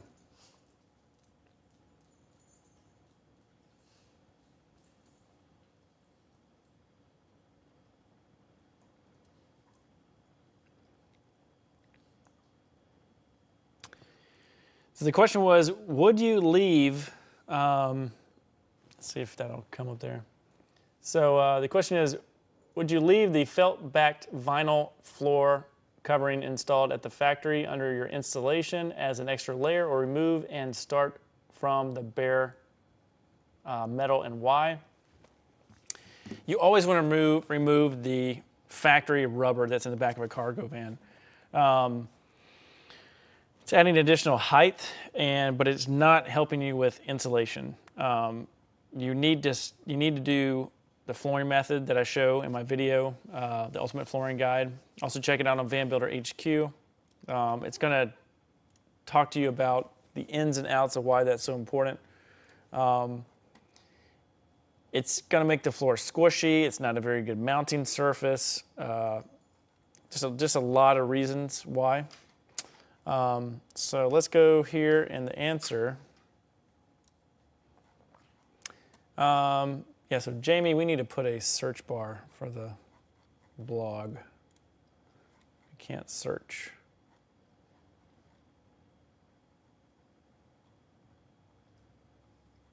There it is, okay.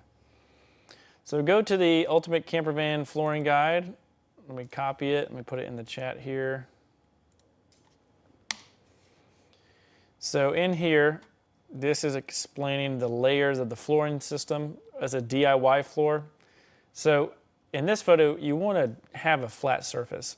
So you want to use the sound deadening for the gaps in the corrugation, and then use the vinyl strips as a way to make the floor nice and flat for the foam. So you see you're adding flat, solid structure. So you got the corrugations, the foam gets glued on top of the corrugations, those little vinyl strips that are in this video, they even out these wider gaps. Insulation, flooring. You want a nice, sturdy surface so you can mount your cabinet, your kitchen galley, your power system, your water system. Think about it, the water system can weigh anywhere from like 300 to 500 pounds when you fill it up with water, and it needs a nice flat surface to sit on. You can use the ABC Rig template to cut out your floor. And then also, when you put a vinyl flooring on, it's going to be nice and even and smooth. There won't be any weird gaps or anything like that. So that is why I would remove that from your floor. All right, that is it. This is a good live stream. Thanks, guys, thank you so much for watching. I need some food, and that is it for today. The parts did not come from Amazon. They got changed to next Thursday.